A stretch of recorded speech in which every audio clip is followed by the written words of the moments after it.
ಆಗ್ತಾ ಇರುತ್ತೆ. ಆದ್ರೆ ಶುದ್ಧವಾಗಿ ತೊಳೆದ್ರೂ ಆ ರಾಸಾಯನಿಕ ಗುಣಗಳು ಉಳ್ಕೊಂಡ್ರೆ ನಮ್ಮ ಆರೋಗ್ಯದ ಮೇಲೆ ವ್ಯತಿರಿಕ್ತ ಪರಿಣಾಮ ಬೀರಬಹುದಾದಂತಹ ಅಪಾಯ ಒಂದು ಕಡೆ ಇದೆ.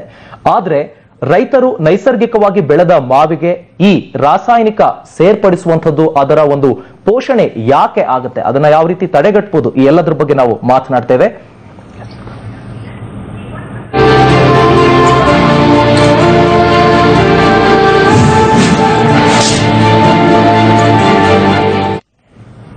ಎಸ್ ವೀಕ್ಷಕರೇ, ಮಳೆ ಮತ್ತು ಮಾವು ಈ ವಿಚಾರದ ಬಗ್ಗೆ ಮಾತನಾಡೋದಕ್ಕೆ ನಮ್ಮ ಸ್ಟುಡಿಯೋದಲ್ಲಿ ತಜ್ಞರಿರ್ತಾರೆ. ಮೊದಲನೇದಾಗಿ ಆಹಾರ ತಜ್ಞರಾದಂತಹ ಕೆ.ಸಿ. ರಘು ಅವರು ನಮ್ಮೊಟ್ಟಿಗಿದ್ದಾರೆ. ಸರ್, ಕಾರ್ಯಕ್ರಮಕ್ಕೆ ಸ್ವಾಗತ. ಇನ್ನು ಖ್ಯಾತ ವೈದ್ಯರಾಗಿರುವಂತಹ ಡಾಕ್ಟರ್ ಟಿ.ಎಚ್. ಅಂಜನಪ್ಪ ಅವರು ನಮ್ಮೊಟ್ಟಿಗಿದ್ದಾರೆ. ಸರ್, ಕಾರ್ಯಕ್ರಮಕ್ಕೆ ಸ್ವಾಗತ. ಮೊದಲನೇದಾಗಿ ಸರ್, ನಾವು ಮಾವು ಎಷ್ಟೋ ಕಡೆ ಡಾಕ್ಟರ್ಗಳು ವೈದ್ಯರೇ ಸಲಹೆ ಕೊಡ್ತಾರೆ, ಮಾವನ್ನ ತಿನ್ನಿ, ಅತಿ ಹೆಚ್ಚಾಗಿ ವಿಟಮಿನ್ ಎ ನಿಮ್ಮ ದೇಹಕ್ಕೆ ಅಗತ್ಯ ಇರುತ್ತೆ, ಹಣ್ಣು ತುಂಬಾ ಒಳ್ಳೇದು ಅಂತ. ನಾವು ಮೊದಲನೇದಾಗಿ ಮಾವಿನಿಂದ ಆಗುವಂತಹ ಉಪಯೋಗಗಳ ಬಗ್ಗೆ ಮಾತಾಡೋಣ. ಸಾಮಾನ್ಯವಾಗಿ ಒಂದು ಹಣ್ಣು ತಿಂದು ಡಾಕ್ಟರ್ನಿಂದ ದೂರ ಹೆಂಗಿರೋದು ಅಂತ ಹೇಳೋದು. ಆಪಲ್ ಡೇ ಕೀಪ್ಸ್ ಡಾಕ್ಟರ್ ಅಂತ ಆತರ ಯಾವುದೇ ರೀತಿ ಯಾವುದೇ ಹಣ್ಣು ಹಂಪಲುಗಳನ್ನು ತಿನ್ನೋದ್ರಿಂದ ಡಾಕ್ಟರಿಂದ ದೂರ ಇರೋದು ಹೆಂಗಂದ್ರೆ ನಮ್ ಡಾಕ್ಟರ್ ಒಳ್ಳೆಯವರು ಅದಕ್ಕೆ ಹೇಳ್ತಕ್ಕಂಥದ್ದು, ಹಾಗೆ ಇರ್ತಕ್ಕಂಥದ್ದು. ಮತ್ತೆ ಮಾವು ಒಂದೇ ಅಲ್ಲ, ಎಲ್ಲ ಹಣ್ಣುಗಳು ಸಾಮಾನ್ಯವಾಗಿ ಏನ್ ಹೇಳೋದು ನಾವು, ಯಾವ ಮನುಷ್ಯ ಒಂದು 300 ಗ್ರಾಮ್ ಹಣ್ಣುಗಳನ್ನ ವೈವಿಧ್ಯವಾಗಿರೋ ಹಣ್ಣು, ಈ ಪಚ್ಚಬಾಳೆ ಹಣ್ಣು ತಿಂದ್ರೆ ಏನು ಪ್ರಯೋಜನ ಇಲ್ಲ, ಇಷ್ಟಪ್ಪ ಒಂದೊಂದು ಕೊನೆ ಆಕಾಶಕ್ಕೆ ನಿಂತಿರುತ್ತೆ, ಅವು ತಿಂದು ಏನು ಪ್ರಯೋಜನ ಇಲ್ಲ. ವೈವಿಧ್ಯವಾಗಿರ್ತ ಹಣ್ಣನ್ನು ಯಾರು ತಗೊಳ್ತಾನೋ ಅವನಿಗೆ ಹೆಲ್ತ್ ಇನ್ಶೂರೆನ್ಸ್ ಇದ್ದ ಹಾಗೆ, ಅವನಿಗೆ ಎಲ್ಲ ರೀತಿಯ ಆರೋಗ್ಯ ಅವನಿಗೆ ಸಿಗ್ತದೆ. ಮಾವು ನಮ್ಮ ದೇಶದ ಒಂದು ನೋಡಿ, ಮ್ಯಾಂಗೋ ಅನ್ನೋದೇ ಮಾಂಗಾ ಅನ್ನೋ ಪದದಿಂದ ಬಂದಿದ್ದು, ಅದು ಸಂಸ್ಕೃತದ ಮೂಲದಿಂದ ಬಂದಿರತಕ್ಕಂಥದ್ದು.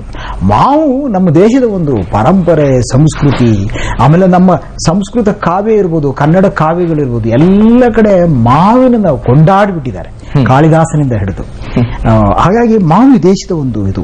ಈ ಮಾವಿಗೆ ಈ ಮೊಘಲರ ಸಾಮ್ರಾಜ್ಯದ ಎಲ್ಲರೂ, ಅಕ್ಬರ್ ಅಂತವರು 1 ಲಕ್ಷ ಎಕರೆಯನ್ನು ಮಾವಿನ ತೋಟವನ್ನು ಮಾಡಿದ್ದು ದೇಶದಲ್ಲಿ. ಸೊ ಇದು ಒಂದು ಈ ದೇಶದ ಒಂದು ಅತ್ಯುತ್ತಮವಾದ ಹಣ್ಣು, ಅದು ಹಣ್ಣಿನ ರಾಜ ಅಂತ ಹೇಳ್ತಕ್ಕಂಥದ್ದು. ಸೊ ಇದರಲ್ಲಿ ಎಲ್ಲ ಒಳ್ಳೆ ಗುಣಗಳು ಇದಾವೆ, ಮತ್ತೆ ವೈವಿಧ್ಯಮಯವಾದ ಮಾವು ಇದಾವೆ. ನೀವು ಅದು 1-2 ಅಲ್ಲ, 10 ನನಗೆ ಆಕ್ಚುಲಿ ಇವಾಗಲೂ ಮಾವಿನ ಹಣ್ಣಿನ ಈಗ ಸಿಗೋದು ಕಷ್ಟ, ಅದು ನಿಜವಾದ ಮರದಿಂದ ಕೆಳಗೆ ಬಿದ್ದು ಮಾವಿನ ಅದರ ಸೊನೆ ಹಾಗೆ ಇದ್ದು ನೀವು ತಿಂದ್ರೆ, ನಾವು ಚಿಕ್ಕ ವಯಸ್ಸಲ್ಲಿ ಮಳೆ ಬಿದ್ದು, ನೀವು ಮಳೆ ಮಾವು ಅಂತ ಹಾಕಿದಿರಲ್ಲ, ಮಳೆ ಬಿದ್ದು ನಿಂತ ತಕ್ಷಣ ಓಡ್ತಾ ಇದ್ವಿ, ಒಂದು ದೊಡ್ಡ ಮರ, ಅಲ್ಲಿಂದ ಮಾವು ಉದುರ್ತಾ ಇದ್ದು, ಆ ಮಾವನ್ನು ಎತ್ಕೊಂಡು ತಿಂತಕ್ಕಂಥ ಅನುಭವ ಇದೆಯಲ್ಲ, ಅದು ನಿಜವಾಗಿಯೂ ನಾವು ಹುಟ್ಟಿದ್ದಕ್ಕೆ ಸಾರ್ಥಕ ಅಂತ ಒಂದು ಅನುಭವ ಅದು. ಓಕೆ ಸರ್, ಈಗ ಮಾವು ಆರೋಗ್ಯಕ್ಕೂ ತುಂಬಾನೇ ಸಹಾಯಕಾರಿ. ಅದು ಮಾವಿನಲ್ಲಿ ಫೈಬರ್ಸ್ ಆಗಿರಬಹುದು, ಸಿಪ್ಪೆ ಸಮೇತ ಹಣ್ಣನ್ನು ತಿನ್ನುವಂಥದ್ದನ್ನು ಡಾಕ್ಟರ್ಗಳು ಹೇಳ್ತಾರೆ. ಆದ್ರೆ ಈಗ ಒಂದು ಅಡ್ಡ ಪರಿಣಾಮಗಳಿದೆ, ಅದ್ರ ಬಗ್ಗೆ ಮಾತಾಡೋಣ. ಅದಕ್ಕಿಂತ ಮುಂಚೆ ಮಾವಿನಿಂದ ಆಗುವಂತಹ ಉಪಯೋಗಗಳ ಬಗ್ಗೆ, ಮಾವಿನ ಹಣ್ಣಿನ ಉಪಯೋಗಗಳ ಬಗ್ಗೆ. ಅಭಿಷೇಕ್, ನನಗೆ ಬಹಳ ಖುಷಿ ಅನ್ಸೋದು ಅಂದ್ರೆ ಆಹಾರ ತಜ್ಞರಾದಂತ ರಘುವರು ನನ್ನ ಪಕ್ಕದಲ್ಲಿ ಕೂತಿದ್ದಾರೆ. ಬಹಳ ಒಳ್ಳೆ ಮಾತು ಹೇಳಿದ್ರು. ಬಹಳ ಜನ ಅನ್ಕೋತಾರೆ apple day keeps a doctor away ಅಂತ, ಬಟ್ ನೀವು ತೋರಿಸ್ತೀರ ಮ್ಯಾಂಗೋ ನೋಡಿದ್ರೆ ನನಗೂ ತಿನ್ಬೇಕು ಅನ್ಸುತ್ತೆ, ಅದು ಹಣ್ಣುಗಳ ರಾಜ, ಸತ್ಯ. ಬಟ್ ನಾನು ಎಲ್ಲೋ ಒಂದು ಕಡೆ ಮುಂದೆ ಏನ್ ಡಿಸ್ಕಸ್ ಮಾಡ್ತಿರೋ ಗೊತ್ತಿಲ್ಲ, ಹಣ್ಣನ್ನ ಸೀಸನಲ್ ಫ್ರೂಟ್ ತಿನ್ನು ಅಂತೀವಿ ನಾವು. ಯಾವುದೇ ಒಬ್ಬ ವೈದ್ಯರಾಗ್ಲಿ ಪ್ರತಿ ಹಣ್ಣಿನಲ್ಲೂ ಒಂದು ವಿಶೇಷ ಅಂಶ ಇರುತ್ತೆ. ಅದ್ರೊಳಗಾಗಿ ಮ್ಯಾಂಗೋ ಅದಲ್ಲಿ ವಿಟಮಿನ್ ಎ ಆಗ್ಲಿ, ಡಿ ಆಗ್ಲಿ ಇದಿರುತ್ತಲ್ಲ, ಅಂಡ್ ಎಂಜಾಯ್ ಮಾಡಬಹುದು ಈ ಹಣ್ಣನ್ನ. ವೈದ್ಯರಾಗಿ ಪ್ರತಿ ಸಾರಿ ನಾವು ಸೊಪ್ಪು, ತರಕಾರಿ, ಹಣ್ಣು ಹಂಪಲುಗಳು ಪಾರ್ಟ್ ಆಫ್ ಯುವರ್ ಫುಡ್ ಇರಬೇಕು ಅಂತೀವಿ. ಅದ್ರೊಳಗೆ ಈ ಸೀಸನ್ ಅಂಡ್ ಎಲ್ಲಾ ಸಮಯದಲ್ಲಿ ಹಣ್ಣು ಸಿಗೋದಿಲ್ಲ, ಸೀಸನಲ್ ಫ್ರೂಟ್ ಸಿಕ್ಕವಾಗ ನೀವು ಎಂಜಾಯ್ ಇದೆ. ಬಟ್ ಎಂಜಾಯ್ ಅಂದ್ರೆ ಬಹಳ ಜನ ಏನ್ ಅನ್ಕೊಂಡ್ಬಿಡ್ತಾರೆ, ಹಣ್ಣಿನ ಕಾಲದಲ್ಲಿ ಮಾವಿನ ಹಣ್ಣು ಬಂದಾಗೆ ಅರ್ಧ ಡಜನ್ ಒಂದೇ ದಿನ ತಿಂತಾರೆ. ದಯವಿಟ್ಟು ಹಂಗೆ ತಿನ್ಬೇಡಿ, enjoy your fruit, 1 fruit a day and mixed fruit. ಅವ್ರು ಹೇಳ್ದಂಗೆ, ರಘು ಅವ್ರು ಹೇಳ್ದಂಗೆ ಎಲ್ಲಾ ತರ ಫ್ರೂಟ್ಗಳು ಒಂದೊಂದು ಅಂಶಗಳು ವಿಶೇಷ. ದೇವರು is A very great scientist. ಯಾಕೆ ಈ ರೀತಿ ಸೀಸನಲ್ ಫ್ರೂಟ್ಸ್ ಕೊಡ್ತಾನೆ ಅಂದ್ರೆ ಮನುಷ್ಯ ಸುಖವಾಗಿ ಆರೋಗ್ಯವಾಗಿ ಬದುಕಲಿ ಅಂತ. ವೈದ್ಯನಾಗಿ ಮಾತ್ರ ಹಣ್ಣುಗಳನ್ನ ಸಿಪ್ಪೆ ಸಮೇತ ತಿನ್ಬೇಕು ಅಂತಾನೆ ನಾವ್ ಯಾವಾಗ ಹೇಳೋದು. ನೀವು ಬಹಳ ಚೆನ್ನಾಗಿ ಅವಲ್ ಹೇಳಿದ್ರಿ, ಬಿಟ್ಟು ಜ್ಯೂಸ್ ಎಷ್ಟು ಇಂಪಾರ್ಟೆಂಟ್, ಫೈಬರ್ ಇಂಪಾರ್ಟೆಂಟ್. ಅದಕ್ಕೆ ನಾನು ಬಹಳ ಕಡೆ ಹಳ್ಳಿ ಕಡೆ ಹೇಳ್ತೀನಿ, ಮಾವಿನ ಹಣ್ಣು ಕವರ್ಕೊಂಡು ತಿನ್ರಪ್ಪ ಮಕ್ಕಳೇ, ಜ್ಯೂಸ್ ಕುಡಿಯೋದು ಅಲ್ಲಿಲ್ದಿದವ್ರಿಗೆ ಅಷ್ಟೇ ಅಂತ. ಅಂಡ್ ಅನ್ಫಾರ್ಚುನೇಟ್ಲಿ ಎಲ್ಲೋ ಒಂದ್ ಕಡೆ ಜ್ಯೂಸ್ಗಳು ನೀವು ನೋಡಿ ಫ್ರೆಶ್ ಜ್ಯೂಸ್ ಪ್ರಿಪೇರ್ ಮಾಡಲ್ಲ, ಒಂದ್ ಮಣ ಸಕ್ಕರೆ ಹಾಕ್ತಾರೆ, ಒಂದ್ ಮಣ ಐಸ್ ಹಾಕ್ತಾರೆ, ಆ ಪ್ರಿಪರೇಷನ್ ಅಲ್ಲಿ ಅನ್ಹೈಜಿನಿಕ್ ಇರುತ್ತೆ. ಬಟ್ ಎಲ್ಲೋ ಒಂದ್ ಕಡೆ ಮಳೆಗಾಲದಲ್ಲಿ ಹಣ್ಣಿನ ತಿಂದ್ರೆ ಬೇರೆ ಏನಾದ್ರೂ ಸೈಡ್ ಎಫೆಕ್ಟ್ಸ್ ಇದೆಯಾ ಅದನ್ನ ಆಮೇಲೆ ಡಿಸ್ಕಸ್ ಮಾಡ್ತಾ ಹೋಗೋಣ. ಬಟ್ ಒಬ್ಬ ವೈದ್ಯನಾಗಿ ನಿಮ್ ಮುಂದೆ ಆಹಾರ ತಜ್ಞರ ಪಕ್ಕದಲ್ಲಿ ಕೂತ್ಕೊಂಡು ಮಾವಿನ ಹಣ್ಣು is A king of fruits, ಅದಂತೂ ಸತ್ಯ. ದಯವಿಟ್ಟು ತಿನ್ನಿ, ಎಂಜಾಯ್ ಮಾಡಿ, ಆರೋಗ್ಯಕ್ಕೆ ತುಂಬಾ ಒಳ್ಳೆಯದು. ರಘು ಸರ್, ಈಗ ಜ್ಯೂಸ್ ಅಂತ ನಾವು ಹೇಳಿದಾಗ ಅಲ್ಲಿ ನಾವು ಸಿಪ್ಪೆ ಸಮೇತ ಅನ್ನುವಂಥದ್ದನ್ನು ಪಕ್ಕಕ್ಕೆ ಇಡಬಹುದು. ಅಪ್ಪಿತಪ್ಪಿ ಕೆಮಿಕಲಿ ಟ್ರೀಟೆಡ್ ಆಗಿದ್ರೂ ಸಹ ಅಪಾಯ ಇಲ್ಲ ಅಂತ ನಾವು ಸೇಫ್ ಆಗಿ ನಾವು we can feel safe. Okay, so juice ಅನ್ನ ಯಾವ ರೀತಿ ಹೈಜಿನಿಕ್ ಆಗಿ ಮಾಡಬಹುದು? ಈಗ ಹೇಳ್ದಾಗೆ ಸಕ್ಕರೆ ಹಾಕಬಾರ್ದು, ಸಕ್ಕರೆ ಹಾಕ್ಬಿಡ್ತಾರೆ, ಅದರ ಒಂದು ಫಲ ನಮಗೆ ಸಿಗಲ್ಲ. ಕರೆಕ್ಟ್ ಅಲ್ಲ, ಒಂದು ಏನ್ ಗೊತ್ತಾ ನಿಮಗೆ, ಕೆಲವನ್ನ ಹೇಗೆ ಸೇವನೆ ಮಾಡಬೇಕು, ಯಾವ ರೂಪದಲ್ಲಿ ಪ್ರಕೃತಿ ಕೊಟ್ಟ ರೂಪದಲ್ಲಿ ಎಷ್ಟರ ಮಟ್ಟಿಗೆ ಸಾಧ್ಯವೋ ಅನೇಕ. ಈಗ ನಿಮಗೆ ಕಬ್ಬಿನ ಜ್ಯೂಸನ್ನ ಕಡಿದು ಆ ಜ್ಯೂಸನ್ನ ಹೀರ್ಕೊಂಡು ತಿನ್ನುವುದಕ್ಕೂ ಸಕ್ಕರೆ 5 ಸ್ಪೂನ್ ಹಾಕೊಂಡು ತಿನ್ನೋದಕ್ಕೂ ಅಜಗಜಾಂತರ ವ್ಯತ್ಯಾಸ. ಕಿತ್ತಲೆ, ನಿಮಗೆ ಒಂದು ಕಿತ್ತಲೆ ಸಿಪ್ಪೆ ಸುಲಿಯುವಾಗ ಒಂದು ರಸ ಹೊರಗೆ ಬರುತ್ತೆ. ಒಂದು ಅಡಿಗೆ ಮಾಡುವಾಗ ಮನೆ ಅಡಿಗೆ ವಾತಾವರಣ ಸೃಷ್ಟಿ ಮಾಡುತ್ತೆ. ಮೈಕ್ರೋನ್ ಲೀಟರ್ ಬರಲ್ಲ. ಹೀಗೆ ಸಿಪ್ಪೆ ಸುಲಿಯುವಾಗ ಒಂದು ವಾತಾವರಣ, ಕಿತ್ತಲೆಯ ವಾತಾವರಣ ಸೃಷ್ಟಿಯಾಗುತ್ತೆ. ಕಿತ್ತಳೆ ಒಂದು ನೀವು ತೋಳೆ ತಿನ್ನುವಾಗ, ಮಾವು ಹಾಗೆ ಆ ತೋಳೆ ತಿನ್ನುವಾಗ ಒಂದು ಅನುಭವ ಆಗುತ್ತೆ ನಿಮಗೆ. ನಾನು ಕೇಳೋದು, ಕಿತ್ತಳೆ ಸಿಪ್ಪೆ ತೆಗೆದು ಅದರ ರಸನ ಸ್ನೇಹಿತರ ಕಣ್ಣಿಗೆ ಬಿಡಬೇಕು. ಮಜಾ ಇರುತ್ತೆ.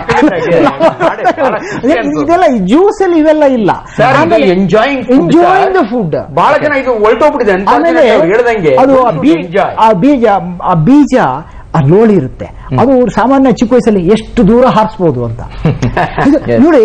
ಆಮೇಲೆ ಅದರಲ್ಲಿ ಇರ್ತಕ್ಕಂಥ ನೋಡಿ, ಹಣ್ಣಿನಲ್ಲಿ ಇರುವ ಅಂಶಗಳು ಕೆಲವು ವಿಟಮಿನ್ಸ್ ಮಿನರಲ್ಸ್ ಗೊತ್ತು, ಆದ್ರೆ ಈ ಆಂಟಿ ಆಕ್ಸಿಡೆಂಟ್ಸ್ ಅಂತ ಹೇಳ್ತೀವಿ ನಾವು, ಫೈಟೋ ಕೆಮಿಕಲ್ಸ್ ಅಂತ ಹೇಳ್ತಕ್ಕಂಥದ್ದು, ಅವು ಏನಕ್ಕಿದಾವೆ, ಅವುಗಳ ಪರಿಣಾಮ A to B ಅಲ್ಲ, ಅದು ಸ್ಟ್ರೇಟ್ ಲೈನ್ ಅಲ್ಲ. ವಿಜ್ಞಾನದಲ್ಲಿ ಅನೇಕವನ್ನ ನೀವು ಇದರಿಂದ ಇದು ಅಂತ ಅದಕ್ಕೆ ಹೇಳ್ತಾರೆ. Most of the science is untraceable and untractable ಅಂತ. ಸೊ ಹಾಗಿರ್ತಕ್ಕಂಥದ್ದು ಅದು.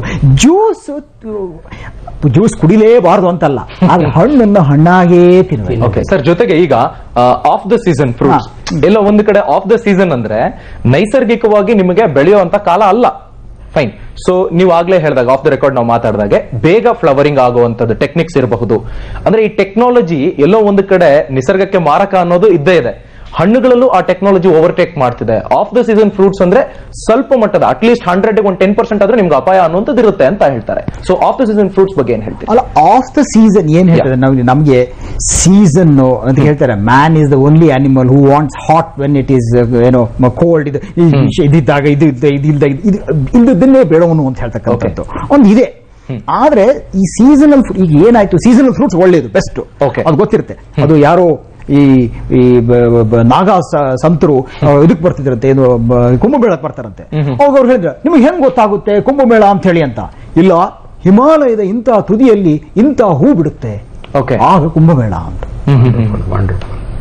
ಇದು ಗಡಿಯಾರ ಇಲ್ಲ, ಗಂಟೆ ಇಲ್ಲ, ಎಂಥದೂ ಇಲ್ಲ. ಆ ಪ್ರಕೃತಿಯನ್ನ ನೋಡಿಯೇ ನಾವು ನಮ್ಮಲ್ಲೂ ಒಂದು ಬಯೋಲಾಜಿಕಲ್ ಕ್ಲಾಕ್ ಅಂತಿದೆ, ಅಲ್ಲೂ ಒಂದು ಕ್ಲಾಕ್ ಇದೆ, ಜೀವ ಕೋಶಗಳಲ್ಲಿ ಒಂದು ಕ್ಲಾಕ್ ಇದೆ. ವಿಜ್ಞಾನದಲ್ಲಿ ಡಾಕ್ಟರ್ ಗೊತ್ತಿರುತ್ತೆ, ಸರ್ಕಾಡಿಯನ್ ರಿದಮ್ ಅಂತಾರೆ. ಒಂದು ಗಂಟೆ ಇದೆ, ಆ ಗಂಟೆ ನಾವು ಪ್ರಕಾರವಾಗಿ ನಡೀತಕ್ಕಂಥದ್ದು ಪ್ರಕೃತಿ. ಅದಕ್ಕೆ ಹೇಳ್ತಾರೆ, ಇದು ಹೊರ ಜಗತ್ತನ್ನ ಒಳ ಜಗತ್ತನ್ನಾಗಿ ಮಾಡುವ ಪ್ರಕ್ರಿಯೆ ಊಟ ಅಂತ ಹೇಳಿದ್ರೆ. ಹಾಗೆ ನಡೀತಕ್ಕಂಥದ್ದು. ಅನ್ಸೀಸನ್ ಒಳ್ಳೇದಲ್ಲ. ಆದ್ರೆ ಇವತ್ತು ಆಹಾರ ಉತ್ಪಾದನೆಗೆ ಸೀಸನ್ ಅನ್ನೋದೇ ಇಲ್ಲ. 365 ದಿವಸವೂ ಕಲ್ಲಂಗಡಿ ಹಣ್ಣು ಸಿಗ್ತದೆ ಪಾಲಿ ಹೌಸ್ಗಳಲ್ಲಿ ಮಾಡೋದ್ರಿಂದ. ಆಯ್ತಾ, ನಿಮಗೆ ಅಲ್ಲಿ ಸೀಸನ್ ನಿನ್ನ ಕಟ್ ಆಫ್ ಮಾಡೋದೇ ಅಗ್ರಿಕಲ್ಚರಲ್ ಪ್ರೊಡಕ್ಷನ್ ಸಿಸ್ಟಮ್ ಆಗಿದೆ. ಆಪಲ್, ವಾಷಿಂಗ್ಟನ್ ಆಪಲ್ ವರ್ಷ ಎಲ್ಲ ಸಿಗುತ್ತೆ, ಒಳ್ಳೆಯದಲ್ಲ. ಕಾಲಕ್ಕೆ ಸಿಗ್ತಕ್ಕಂಥ ಹಣ್ಣೇ ಒಳ್ಳೇದು. ಈ ಸೀಸನ್ ಅನ್ನ ಮೀರಿ ಬೆಳೀತಾ ಇದೀವಲ್ಲ ನಾವು, ಅದು ಒಳ್ಳೇದಲ್ಲ. ಅದು ಕೆಲವು ಅನಾಹುತಗಳು ಆಗ್ತಾ ಇರೋದು ಹೌದು. ಅಂತ ಹೇಳಿದ್ರೆ ಅರ್ಲಿ ಫ್ಲವರಿಂಗ್ ಅಂತ ಹೇಳ್ತಾರೆ, ಬೇಗ ಹಣ್ಣು. ಈಗ ಹೇಳ್ತಾರೆ, ಒಂದು ಮಗು ನಡೆಯುವಾಗಲೇ ನಡಿಬೇಕು, ಬೇಗ ವಾಕರ್ ಇಟ್ಸಿ ಬೇಗ ಕೃತಕವಾಗಿ ನಡೆಯೋಕ್ ಪ್ರಯತ್ನ ಮಾಡಿಸಿದ್ರೆ ಗಂಟು ಬೇಗ ಸವಿತವೆ, ಮುಂದೆ ಸಮಸ್ಯೆ ಆಗ್ತದೆ. ಅದಕ್ಕೆ ಯಾವಾಗ ನಡಿಬೇಕು ಅದಕ್ಕೆ ಹೇಳ್ತಾರೆ, ಮಗು ಯಾವಾಗ ತಿನ್ನಬೇಕು ಅಂದ್ರೆ ಕೈ ಬಾಯಿ ಬಂದಾಗ ಅಂತ. ಸತ್ಯ. ಎಂತ ಇದು ಗೊತ್ತಾ, ಹಾಗೆ ಅದಕ್ಕೊಂದು ಸೀಸನ್, ಅದಕ್ಕೊಂದಿದ್ದು. ಸರ್, ಈಗ ಆಫ್ ದ ಸೀಸನ್ ಫ್ರೂಟ್ಸ್ ಅಂತ ನಾವು ಮಾತಾಡ್ತಾ ಇದ್ವಿ. ಈಗ ಕ್ಯಾಲ್ಸಿಯಂ ಕಾರ್ಬೈಡ್ ಅನ್ನ ಬಳಸಿ ಕೃತಕವಾಗಿ ಮಾವಿನಕಾಯಿಗಳನ್ನ ಹಣ್ಣು ಮಾಡ್ತಾರೆ ಅನ್ನುವಂಥದ್ದು ಅಪಾಯ. ಇದು ಯಾವಾಗ್ಲೂ ಮಾವಿನ ಸೀಸನ್ ಅಲ್ಲಿ ಇದ್ದೇ ಇರುತ್ತೆ. ಯಾಕಂದ್ರೆ ನಾವೀಗ ಮಾರ್ಕೆಟ್ ಹೋದ್ರೆ ಒಂದು 15-20 ತರ ಮಾವುಗಳು. ಸೊ ಅವರಿಗೆ ಬಿಸ್ನೆಸ್ ಆಗಿರಬಹುದು, ಅಥವಾ ಕಸ್ಟಮರ್ಸ್ ಅವ್ರ ಹತ್ರ ಬರ್ಲಿ, ಬಂದವ್ರು ನಿರಾಸೆ ಆಗದೆ ಇರೋ ತರ ಹೋಗ್ಲಿ. ನೋಡಿ ಸರ್, ಎಲ್ಲಾ ಕಡೆ ಎಷ್ಟು ಯೂನಿಫಾರ್ಮ್ ಆಗಿ ಕಲರ್ ಇದೆ ಅಂತ. ಆಕ್ಚುಲಿ ಅದು ಒಂದು ಸೈನ್ ಆಫ್ ಕೆಮಿಕಲಿ ಟ್ರೀಟೆಡ್ ಮಾವು ಅಂತ ಸರ್. ಯೂನಿಫಾರ್ಮ್ ಆಗಿ ಒಂದು ಕಲರ್ ಇದ್ರೆ ಅದಕ್ಕೆ ರಾಸಾಯನಿಕ ಬಳಸಿದ್ದಾರೆ ಅಂತ. ಸೊ ಕ್ಯಾಲ್ಸಿಯಂ ಕಾರ್ಬೈಡ್ ಟ್ರೀಟೆಡ್ ಮಾವುಗಳ ಬಗ್ಗೆ ಏನ್ ಹೇಳ್ತೀರಿ? ಅನ್ಫಾರ್ಚುನೇಟ್ಲಿ ನಾವೆಲ್ಲ, ನಾನು ಒಬ್ಬ ಸರ್ಜನ್ ಆದ್ರೂ ಹಳ್ಳಿ ರೈತನ ಮಗ. ನಾವು ಚಿಕ್ಕ ಹುಡುಗರಿಗೆ ಇನ್ನು ಹಣ್ಣಾಗೋರ್ಗು ಕಾಯ್ತಿರಲ್ಲ, ಕಿತ್ಕೊಂಡ್ಬಂದು ವಾಮಿ ಒಳಗಿಡೋದು, ಗೇವನ ಒಳಗಿಡೋದು, ಹಣ್ಣು ಮಾಡೋರು, ರಾಗಿಯಲ್ಲೆಲ್ಲ ಇಟ್ಟು ಮಾಡು. ಬಟ್ ಈ ಕ್ಯಾಲ್ಸಿಯಂ ಕಾರ್ಬೈಡ್ ಇವೆಲ್ಲ ಹೊಸ್ತಾ ಬಂದಿರೋದು. ಅದ್ರ ಕರೆಕ್ಟ್ ನಮ್ಮಲ್ಲಂತೂ ಒಂದು ಸತ್ಯ. ಇವಾಗ ನೋಡಿ, ಕ್ಯಾನ್ಸರ್ ಎಲ್ಲಾ ಕಡೆ ಜಾಸ್ತಿ ಆಗಿದೆ. ಬಹಳ ಜನ ನನ್ಗೆ ಈ ಪ್ರಶ್ನೆ ಕೇಳ್ತಾರೆ, ಯಾಕೆ ಡಾಕ್ಟ್ರೆ ಕ್ಯಾನ್ಸರ್ ಬರುತ್ತೆ? Anything under the sun including the sun is a carcinogen ಅಂತ. ಯಾವ್ದ್ರಿಂದ ಬೇಕಾದ್ರೂ ಕ್ಯಾನ್ಸರ್ ಬರ್ಬೋದು ಅಂತಾರೆ. ಅದ್ರೊಳಗ ಇಂತ ಆರ್ಟಿಫಿಷಿಯಲ್ ಥಿಂಗ್ಸ್ ಯೂಸ್ ಮಾಡ್ತಾರಲ್ಲ, ಎಲ್ಲೋ ಒಂದ್ ಕಡೆ ಪೂರ್ತಿ ನಮ್ಗೆ ತಿಳುವಳಿಕೆ ಇಲ್ದಿದ್ರು ಕೂಡ ಡೆಫಿನೆಟ್ಲಿ ಇದ್ರ ಸೈಡ್ ಎಫೆಕ್ಟ್ ಇದ್ದೇ ಇರುತ್ತೆ.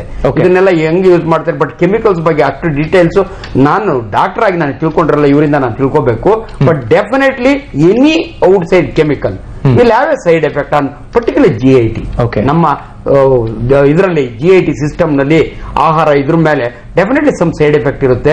ಬಟ್ ವಾಶ್ ಮಾಡಿದ್ರೆ ಅದು ಹೋಗುತ್ತಾ ಇಲ್ಲ ಅಂತ ಅದು ಕೂಡ ನಮ್ಗೆ ಅಷ್ಟಾಗಿ ಗೊತ್ತಿಲ್ಲ. ಇವರೇ ತಿಳಿಸ್ಬೇಕು, ಅದನ್ನೆಲ್ಲ ಯೂಸ್ ಮಾಡಿರ್ತಾರಲ್ಲ. ಬಟ್ ನಾವು ಏನ್ ಹೇಳೋದು, ಅಲ್ಟಿಮೇಟ್ಲಿ ಯಾವುದೇ ಒಂದು ಆಹಾರ ಕಲಬೆರಕೆ ಆಗಿರಬಾರ್ದು, ಚೆನ್ನಾಗಿ ವಾಶ್ ಮಾಡಿ ತಿನ್ಬೇಕು. ಕೈ ಇದು. ಆಮೇಲೆ ಜ್ಯೂಸ್ ಬಗ್ಗೆ ಮಾತ್ರ ನಾನು ಮರ್ತೋದೆ, ಐಸ್ ಯೂಸ್ ಮಾಡ್ತಾರಲ್ಲ, ನೀವು ಎಷ್ಟೋ ಕಡೆ ನಿಮ್ ಮಾಧ್ಯಮದಲ್ಲಿ ನೋಡಿದೀವಿ ಆ ಐಸಿನ ಕ್ವಾಲಿಟಿ ಏನಿರುತ್ತ ಅಂತ, ಎಲ್ಲಿಂದ ಇದ್ ಮಾಡ್ತಾರೆ ಅಂತ. ಬಹಳ ಜನ ಜ್ಯೂಸ್ ಕುಡಿಯೋರಿಗೆ ಸಮ್ಮರ್ನೊಳಗೆ ಡಯೇರಿಯಾ ಶುರುವಾಗುತ್ತೆ. ಅದಕ್ಕೆ ಬಹಳ ಸಾರಿ ಬ್ಯಾಕ್ಟೀರಿಯಾ ಕಂಟಾಮಿನೇಟೆಡ್. ಅದನ್ನೊಂದು ಕಾಮೆಂಟ್ ಮಾಡಬೇಕಾಗಿತ್ತು. ದಯವಿಟ್ಟು ನೀವು ಹೇಳ್ದಂಗೆ ಈ ಆರ್ಟಿಫಿಷಿಯಲ್ ಕೆಮಿಕಲ್ಸ್ ಯೂಸ್ ಮಾಡಿ ಹಣ್ಣನ್ನು ಫ್ರೂಟ್ ಮಾಡ್ತಾರೆ. ಐ ಥಿಂಕ್ ಅದ್ರ ಟೇಸ್ಟ್ ಕಡಿಮೆ ಆಗುತ್ತೆ ಅನ್ಸುತ್ತೆ ಅಲ್ವಾ ರಘು ಅವರೇ?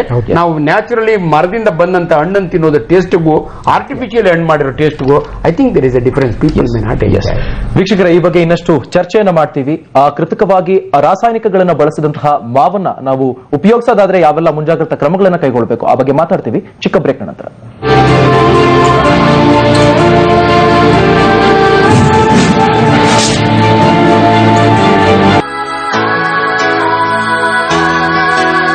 ಶೂಟಿಂಗ್ ನ ಬ್ಯುಸಿ ಸ್ಕೆಡ್ಯೂಲ್ ನ ಕಾರಣ ಫಿಟ್ನೆಸ್ ಮೇಂಟೈನ್ ಮಾಡೋದು ತುಂಬಾ ಕಷ್ಟ ಆಗಿತ್ತು. ಆದ್ರೆ ಡೈಲಿ ನ್ಯೂಟ್ರಿಸ್ಲಿಮ್ ಯೂಸ್ ಮಾಡೋದ್ರಿಂದ ಬ್ಯುಸಿ ಸ್ಕೆಡ್ಯೂಲ್ ಇದ್ರೂ ಫಿಟ್ನೆಸ್ ಮೇಂಟೈನ್ ಮಾಡೋದು ಈಗ ತುಂಬಾ ಸುಲಭ. ಈ ಬೇಸಿಗೆಯಲ್ಲಿ ತಂಪಾಗಿ ಸ್ಲಿಮ್ ಆಗಿ ಸುಂದರವಾಗಿ ಕಾಣಲು ಗಾರ್ಸಿನಿಯುಕ್ತ ಆಯುರ್ವೇದ್ ನ್ಯೂಟ್ರಿಸ್ಲಿಮ್ ಪೌಡರ್ ಮತ್ತು ಕ್ಯಾಪ್ಸ್ಯೂಲ್ಸ್. ಓ, ಏನಾಗಿದೆ ನಿಮ್ಗೆ? ಏನಾಗಿದೆ? ಅರೇ ನನ್ನ ಪತಿ ದೇವ್ರೆ, ಬೆಳಿಗ್ಗೆಗೆ ಡಿಯೋ ಸರಿ, ಆದ್ರೆ ಸ್ಪೆಷಲ್ ಸಂಜೆಗಾಗಿ ಬೇಕು ಏನಾದ್ರೂ ಸ್ಪೆಷಲ್. ಇದು ಬಂದಿದೆ ಫಾಕ್ಸ್ ಸೆಂಟ್. ಸ್ಪೆಷಲ್ ಸಂದರ್ಭಗಳಿಗಾಗಿ ವಿಶೇಷ ಫಾಕ್ಸ್ ಸೆಂಟ್. ಒರ್ಲಾಂಡೋ ನೈಟ್ ಕ್ಲಬ್ ಮಾರಣ ಹೋಮ.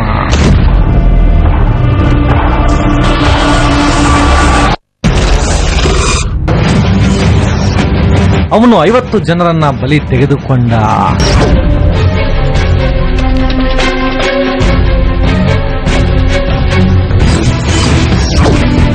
ಅಮೆರಿಕಾದಲ್ಲಿ ಏಕೆ ನಡೆಯುತ್ತೆ ಶೂಟೌಟ್?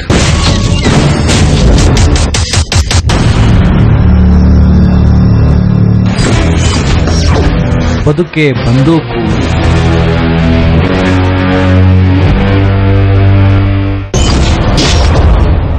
ಜಿಮ್ ಸೆಂಟರ್ನಲ್ಲಿ ಹುಟ್ಟಿಕೊಂಡಿತ್ತು 2 ಗುಂಪು.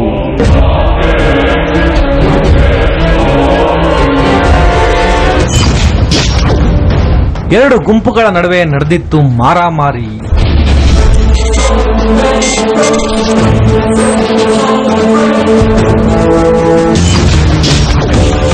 ಇಬ್ಬರ ಜಗಳ ಬಿಡಿಸಲು ಹೋಗಿ ಮೂರನೆಯವನು ಸತ್ತ.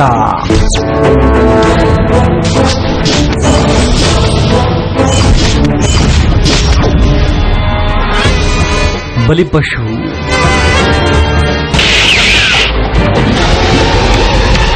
ವಿಟ್ನೆಸ್ ಹಿಂದೂ ರಾಷ್ಟ್ರ.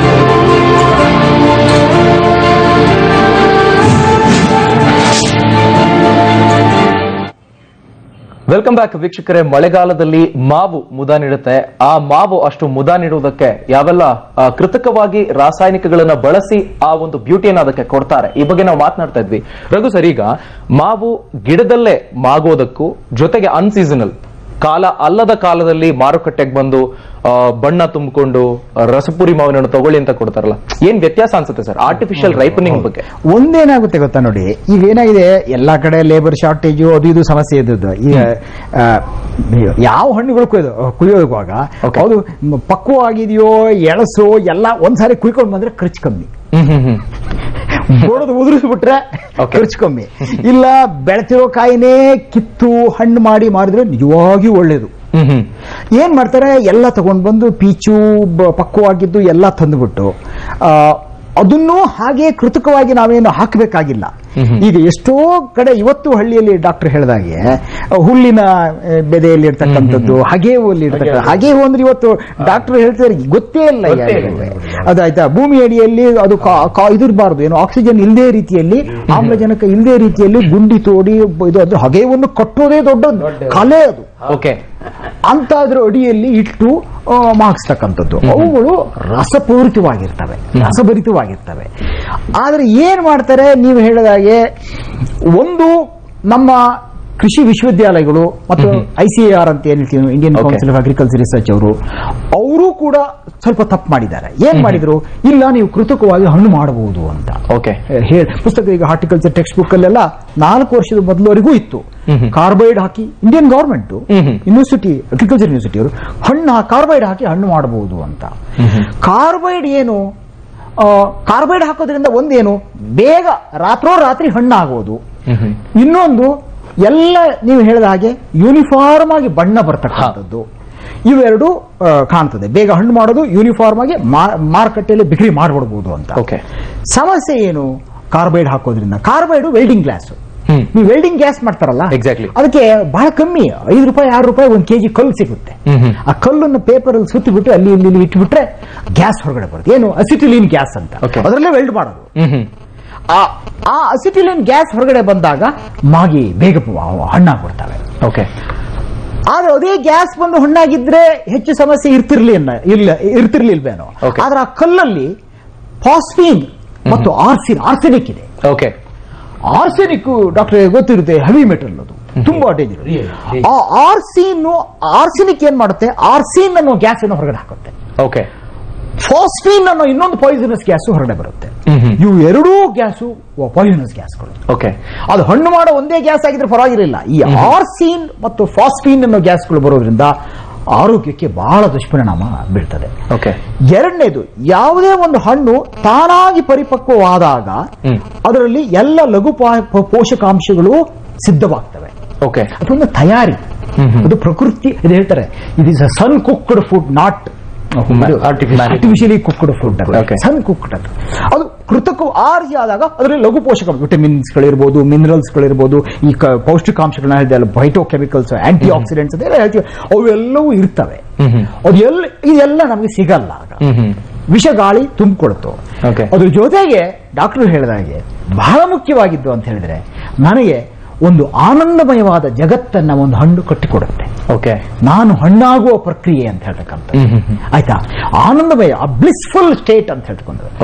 ಇದು ನೋಡಿ, ಅದೇ ಹೇಳ್ತಾರೆ, ಒಂದು ನಿಜವಾದ ಮಾವಿನ ತಿಂದಾಗ ಆ ರುಚಿ ಸಿಕ್ಕಿದಾಗ ನೀವು ಯಾರು ಅಂತಾನೆ ಮರ್ತು ಬಿಡ್ತೀರಾ. ಅದಕ್ಕೆ ಹೇಳ್ತಾರೆ, ಒಂದು ಒಳ್ಳೆ ಸಂಗೀತ ಕೇಳುವಾಗ ಹಾಡೋನು ಯಾರು, ರಾಗ ಯಾವುದು, ಕೇಳೋನು ಯಾರು, ಎಲ್ಲಿ ಕೂತಿದ್ದೀನಿ ಎಲ್ಲ ಮರ್ತು ಬಿಡ್ಬೇಕಂತೆ.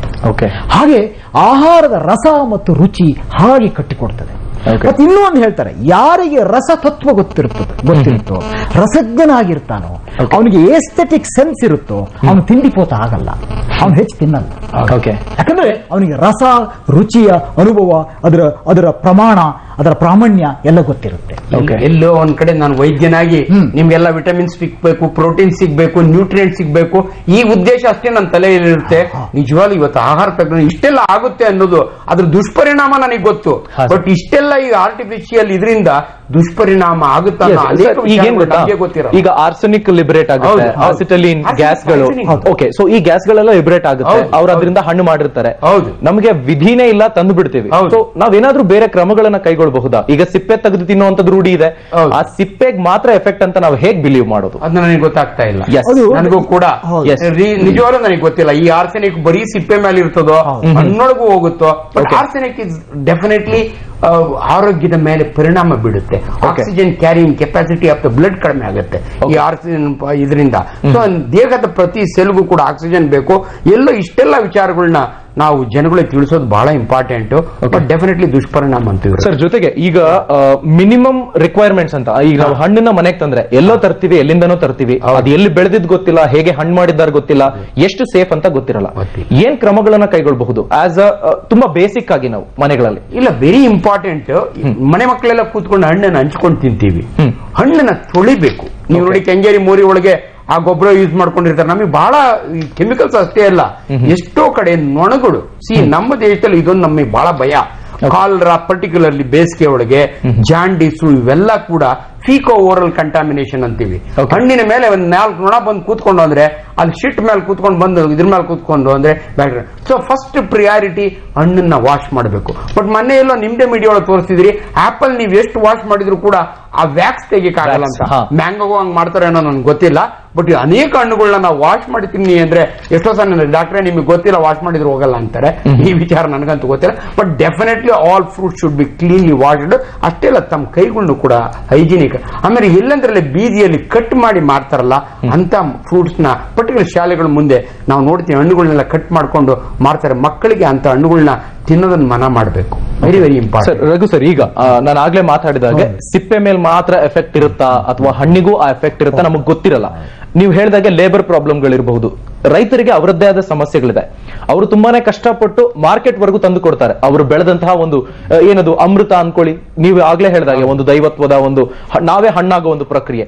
ಅಷ್ಟು ನೈಜವಾಗಿ ತಂದು ಅದನ್ನ ಕೊಟ್ಟಾದ್ಮೇಲೆ ಅದು ಸ್ಟೆಪ್ ಬೈ ಸ್ಟೆಪ್ ಒಂದು ಕೆಮಿಕಲ್ ಆಗಿ ಮಾರ್ತಾ ಹೋಗುತ್ತೆ. ಸೊ ಹಾಗಾಗಿ ನಾವು ಆ ಎಫೆಕ್ಟ್ ಗಳನ್ನ ಕಡಿಮೆ ಮಾಡಬೇಕು, ನಲಿಫೈ ಮಾಡಬೇಕು. ಏನಾರ ಟೆಕ್ನಿಕ್ಸ್ ಇದೆಯಾ? ನೀವು ಆರ್ಸೆನಿಕ್ ಹಾಕಿ, ಇದು ಕಾರ್ಬೈಡ್ ಹಾಕಿ ಹಣ್ಣು ಮಾಡಿದಾಗ ಅದ್ರ ಮೇಲ್ಗಡೆ ಒಂದು ಬೂದಿ ಇರ್ತದೆ. ಸ್ಪ್ರೆಡ್ ಆಗಿ ಗೊತ್ತಾಗುತ್ತೆ, ಬಹಳ ಇರುತ್ತೆ ಅಂತ ಗೊತ್ತಾಗುತ್ತೆ. ಇನ್ನೊಂದು ಗಾರ್ಲಿಕ್ ವಾಸನೆ ಬರುತ್ತೆ, ಮಾವಿನ ಹಣ್ಣಿನ ವಾಸನೆ ಬರಲ್ಲ. ನಿಮಗೆ ನಿಮಗೆ ಕಾರ್ಬೈಡ್ ಮಾಡ್ತಿದ್ದಾರೆ ಅಂತ ಹೇಳಿದ್ರೆ ಅಷ್ಟು ದೂರ ರೂಮ್ ಇದೆ, ಇಲ್ಲಿ ವಾಸನೆ ಹೊಡೆಯುತ್ತೆ. ಅದು ಆ ಕಾರ್ಬೈಡಿನ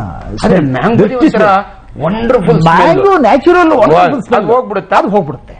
ಈ ಕಾರ್ಬೈಡ್ ವಾಸನೆ ಬರುತ್ತೆ. ನಿಮಗೆ ಮಾವಿನ ಹಣ್ಣು ಹತ್ರ ತಗೊಂಡ್ರೆ ಏನು ಆಗ್ತಾ ಇಲ್ವಲ್ಲ, ಮಾವಿನ ಹಣ್ಣು ಹತ್ರ ಬರ್ತಾ ಇದೆ, ರಸ ಉತ್ಪತ್ತಿ ಆಗ್ಬೇಕು, ಈ ರಸ ಸೇರ್ಬೇಕು. ಈಗ ಸಿಟಿಗಳಲ್ಲಿ ಎಷ್ಟೊಂದು ಜನಕ್ಕೆ ನೈಸರ್ಗಿಕವಾಗಿ ಮಾವು ಹೇಗೆ ಆನಂದನೇ ಗೊತ್ತಿರಲ್ಲ ಅವರಿಗೆ. ಯಾರೋ ಡಾಕ್ಟರ್ ಹೇಳಿರ್ತಾರೆ ನೀವು ಮಾವು ತಿನ್ಬೇಕಮ್ಮ, ವಿಟಮಿನ್ ಎ ಕಡಿಮೆ ಇದೆ ನಿಮ್ಗೆ, ಹೋಗ್ತಾರೆ ಮಾರ್ಕೆಟ್ ಒಂದು 5 kg ತಂದು ತಿನ್ಬಿಡ್ತಾರೆ. ಅದು ಈಗ ಒಂದು ಇದು ಗಾರ್ಲಿಕ್ ಸ್ಮೆಲ್ ಅಂತ ಅದು ಹೇಳಿದಲ್ಲ, ಅದು ಇದೆಯಾ, ಬೂದಿ ಇದೆಯಾ, ಎಲ್ಲಾ ಯೂನಿಫಾರ್ಮ್ ಆಗಿದ್ರೆ ಪ್ರಕೃತಿಯಲ್ಲಿ ಎಲ್ಲಾ ಯೂನಿಫಾರ್ಮ್ ಇಲ್ಲ.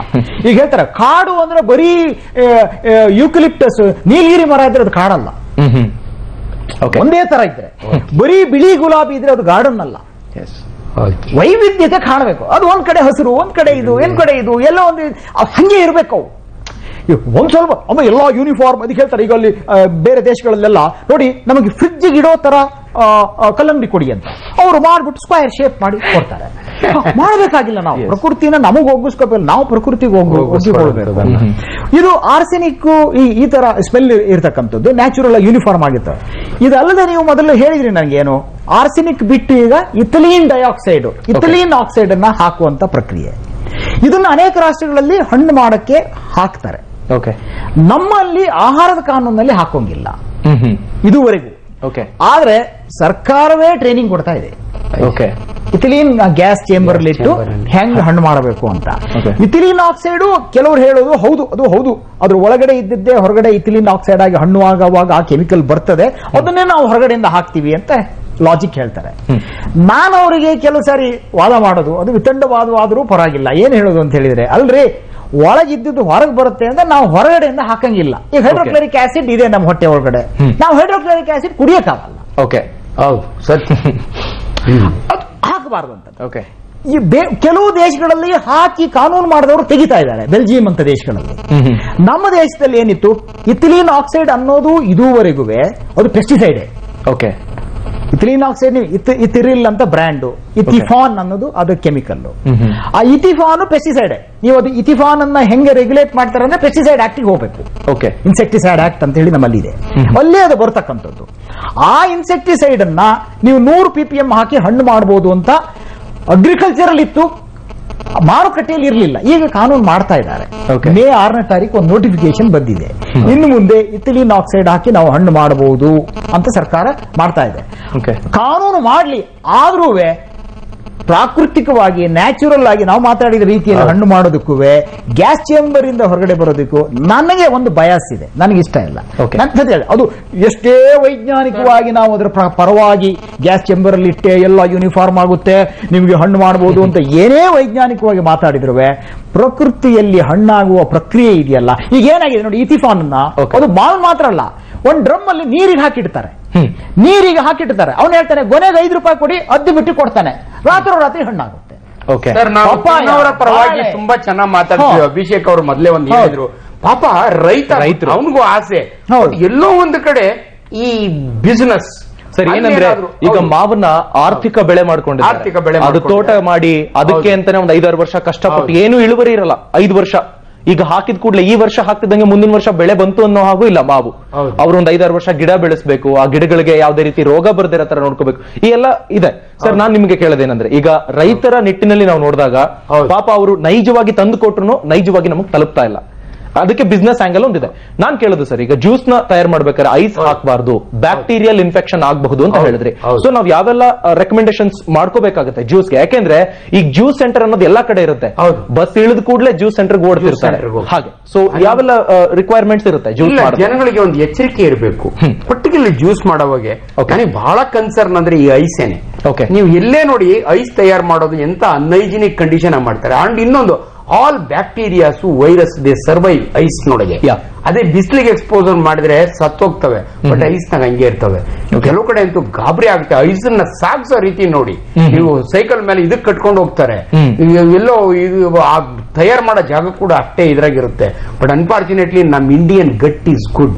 ನಾನು ಎಲ್ಲೋ ಒಂದ್ ಕಡೆ ಈ ಮಾತನ್ನು ಹೇಳ್ತೀನಿ, ಹಳ್ಳಿ ಕಡೆ ಒಂದ್ ಮಾತಿದೆ, ಕೋಣೆ ಒಳಗಿದ್ ಬೆಳೆದ ಮಕ್ಕಳು ಕೊಳ್ತ್ಕೊಂಡೋದೋ, ಬೀದಿ ಒಳಗೆ ಬೆಳೆದ ಮಕ್ಕಳು ಬೆಳ್ಕೊಂಡೋದೋ ಅಂತಾರೆ.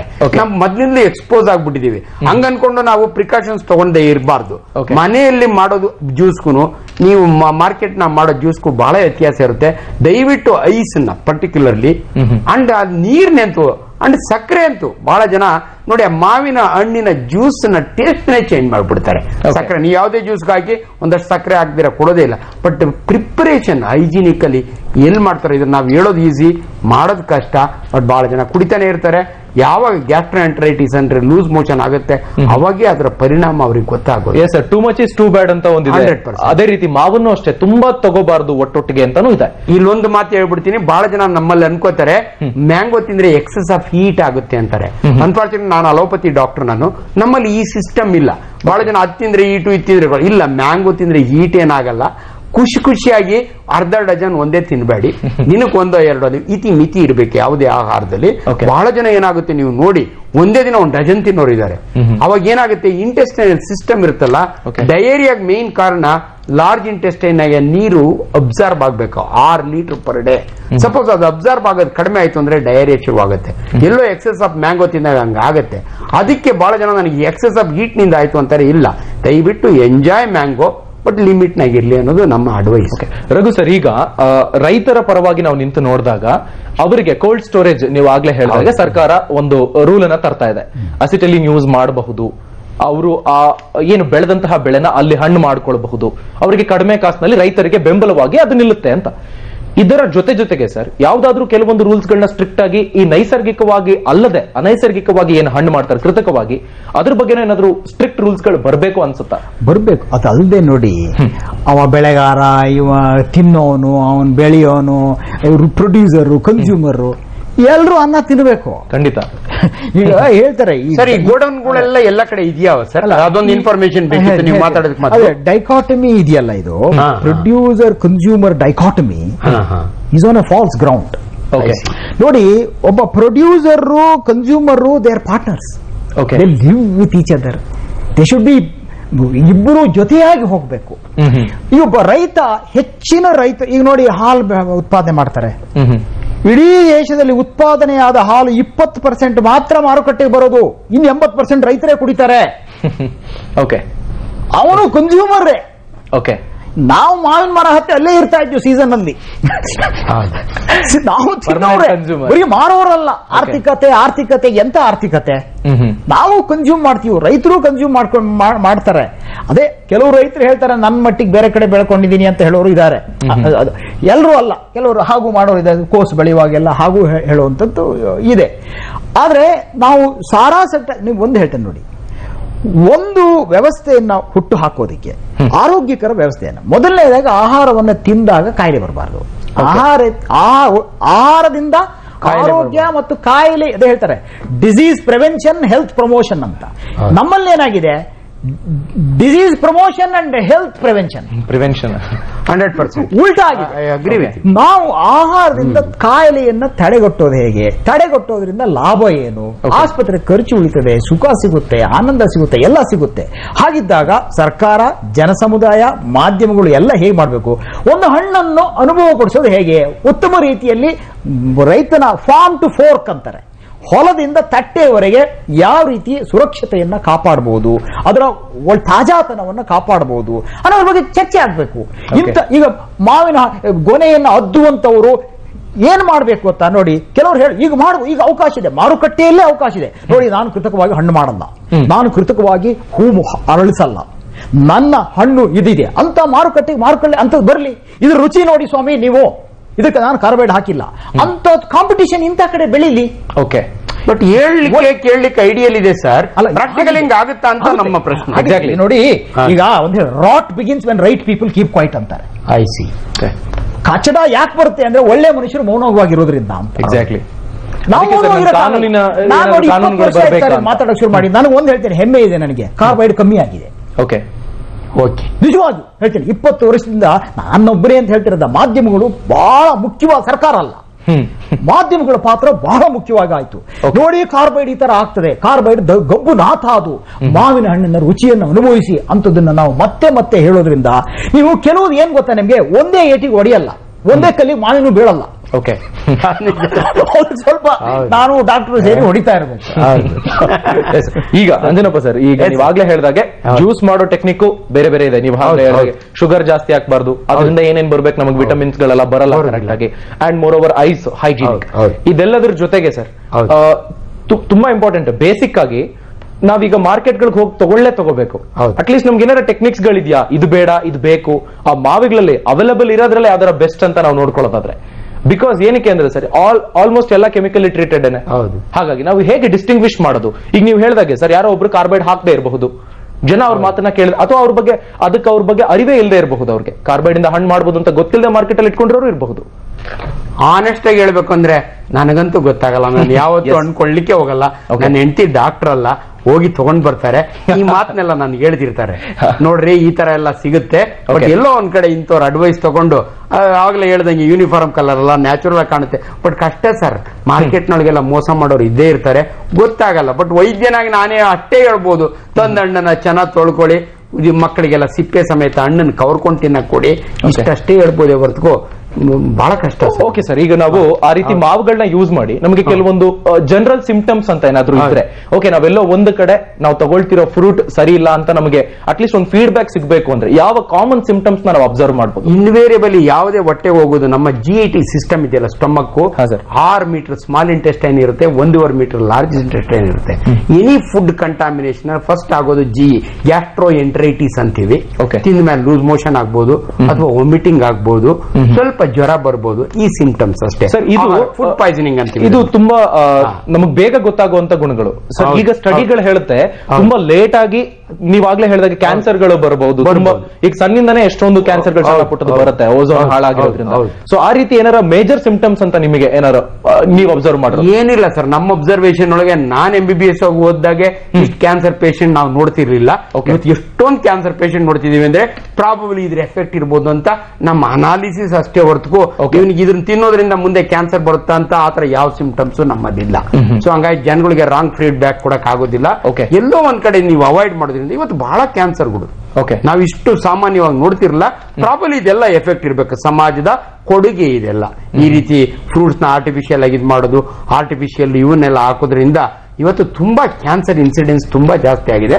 ಆ ಅಬ್ಸರ್ವೇಷನ್ ಇಂದ, ನಮ್ಮ ಅನುಭವದಿಂದ ನಾವು ಇಷ್ಟಂತ ಹೇಳ್ಬೋದು, ಇವೆಲ್ಲವೂ ಕೂಡ ಕಾರಣ ಕ್ಯಾನ್ಸರ್ ಜಾಸ್ತಿ ಆಗ್ಲಿಕ್ಕೆ. ಬಟ್ ಎಲ್ಲೋ ಒಬ್ಬ ಮನುಷ್ಯನಿಗೆ ನೀನು ಇಷ್ಟು ತಿಂದೆ ಇದರಿಂದ ಈ ರೀತಿ ಕ್ಯಾನ್ಸರ್ ಹಂಗೆ ಹೇಳಿ, ಎಕ್ಸೆಪ್ಟ್ ಸ್ಮೋಕಿಂಗು, ಆಲ್ಕೋಹಾಲ್, ಕೆಲವು ನೋನ್ ಇದು ಟೊಬ್ಯಾಕೋ ತಿಂದ್ರೆ ನಿಮ್ಗೆ.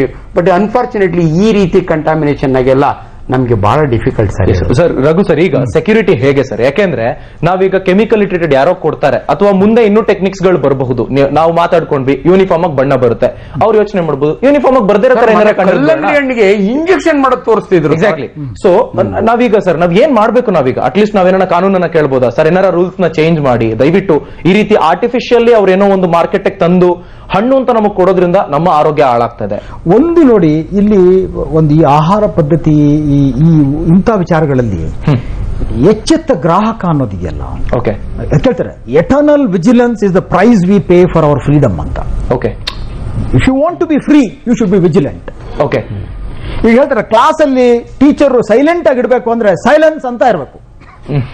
ಬಟ್ ಇಲ್ಲಿ ಗೊತ್ತಾಗಲ್ಲ, ಅದನ್ನೇ ಪ್ರಶ್ನೆ ಹೆಂಗ್ ಕಂಡುಹಿಡಿತೀರ ಡಾಕ್ಟ್ರೆ? ಅಲ್ಲ, ನಾನು ಹೇಳ್ತಾ ಇರೋದು ಕಷ್ಟ ಆಗುತ್ತಲ್ಲ ಸರ್. ಅದ ಈ ವಿಜಿಲೆನ್ಸ್ ಅಂತ ಹೇಳ್ತಿದ್ಯಲ್ಲ, ಈಗ ನಮ್ಮಲ್ಲಿ ನೋಡಿ ಕನ್ಸ್ಯೂಮರ್ ಅವೇರ್ನೆಸ್ ಅಂತ ಹೇಳ್ತಕ್ಕಂಥದ್ದು ಹಿಂದಿನವರಿಗಿತ್ತು, ಈಗಿನವರಿಗೆ ಅಲ್ಲೂ ಇಲ್ಲ ಇಲ್ಲೂ ಇಲ್ಲ.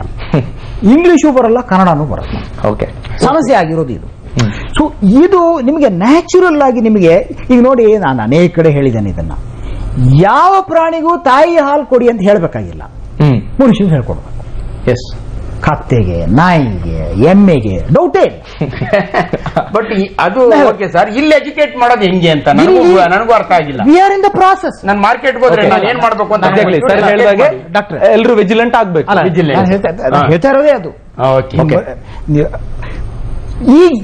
This is A process. ನಾವು ಇವತ್ತು ಈ ಪ್ರೋಗ್ರಾಮ್ ಏನ್ ಮಾಡ್ತಿದೀವೋ ಇದು ಕನ್ಸ್ಯೂಮರ್ ಅವೇರ್ನೆಸ್ ಅಂತ ಹೇಳ್ತಕ್ಕಂಥ. ಆರ್ಸಿನಿಕ್ ಬಗ್ಗೆ ಮಾತಾಡಿದ್ವಿ, ಕಾರ್ಬೈಡ್ ಬಗ್ಗೆ ಮಾತಾಡಿದ್ವಿ. ಯಾರು ಗ್ರಾಹಕ ನಮ್ಮ ಪಕ್ಕದಲ್ಲಿ ಕಾರ್ಬೈಡ್ ಇಟ್ಟು ಹಣ್ಣು ಮಾಡ್ತಿದ್ದಾನೆ ಅಂದ್ರೆ ಆ ಫುಡ್ ಸೇಫ್ಟಿ ಆಫೀಸರ್ಗೆ ಒಂದು ಫೋನ್ ಹೊಡಿಯುತ್ತೆ, ಆಯ್ತಾ? ಹೆಲ್ತ್ ಡಿಪಾರ್ಟ್ಮೆಂಟ್ ಒಂದು ಫೋನ್ ಮಾಡ್ತಕ್ಕಂಥದ್ದು, ಗ್ರಾಹಕ ಹೋಗಿ ಕೇಳ್ತಕ್ಕಂಥದ್ದು. ನೋಡಿ ಇದಕ್ಕೆ ಏನೋ ಹಣ್ಣು ಹಾಕಿದಿರಾ ಅಂತ ಅಲ್ಲಿ ಒಂದು ಸ್ಮೆಲ್ ಬಂದ್ರೆ, ಇನ್ನೊಂದು ಕಲ್ಲು ಕಂಡ್ರೆ ಕೇಳ್ತಕ್ಕಂಥದ್ದು. ಈ ಕೇಳುವ ಪ್ರಜ್ಞೆ, ಲೇಬಲ್ ನೋಡ್ತಕ್ಕಂಥದ್ದು, ಕೇಳ್ತಕ್ಕಂಥದ್ದು, ಇದೆಲ್ಲ ಅವೇರ್ನೆಸ್. ತಗೊಂಡು ಹೋಗಿ ಏನೋ ಇದೊಂದು ಮಷೀನ್ ತುರ್ಕೋದಲ್ಲ. ಇದು ಬೇಕಾ? ಓಕೆ, ಎಸ್ ವೀಕ್ಷಕರ, ಈ ಬಗ್ಗೆ ಇನ್ನಷ್ಟು ಚರ್ಚೆಯನ್ನು ಮಾಡ್ತೀವಿ ಚಿಕ್ಕ ವಿರಾಮದ ನಂತರ.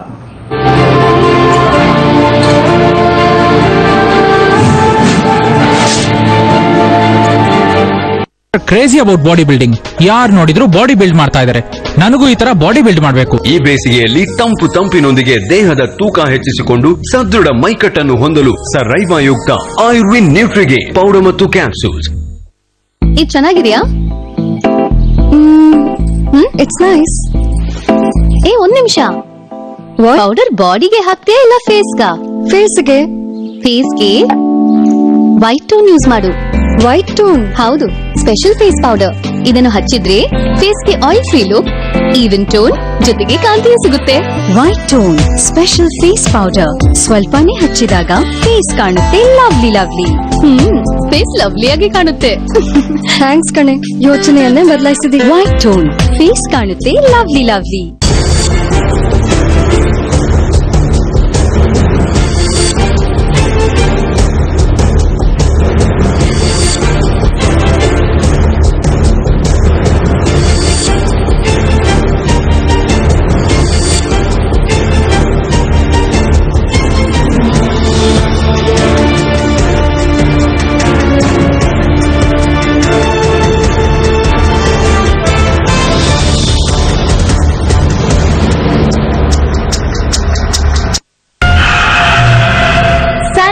ಹಾರರ್ ಲಿಸ್ಟ್ಗೆ ಈಗ ನಾನಿ. ಒಂದು ಕಾಲದಲ್ಲಿ ಆ ಮನೆನ ನಮ್ಮ ತಾತ ಕೊಂಡ್ಕೊಂಡಿದ್ದ ಕಾರಣಾಂತರಗಳಿಂದ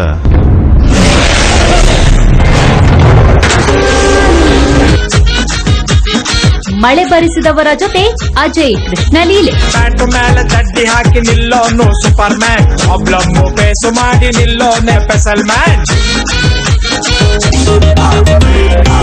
ಥಿಯೇಟರ್ ನಲ್ಲಿ ರಿಲೀಸ್ ಆಯ್ತು ಝೂಮ್ ಟ್ರೈಲರ್. ನಾನು ಅವ್ರನ್ನ ಪ್ರೀತಿಸ್ತಾ ಇದ್ದೀನಿ ಅನ್ಸುತ್ತೆ, ಆದ್ರೆ ಅವ್ರ ಮನ್ಸಲ್ಲಿ ನಾನು ಇದೀನೋ ಇಲ್ವೋ ಅಂತ ನನ್ಗೆ ಗೊತ್ತಿಲ್ಲ. ಅವ್ರನ್ನ ಒಪ್ಕೊಂಡ್ರೆ ಮಾತ್ರ I'm the most luckiest girl on earth.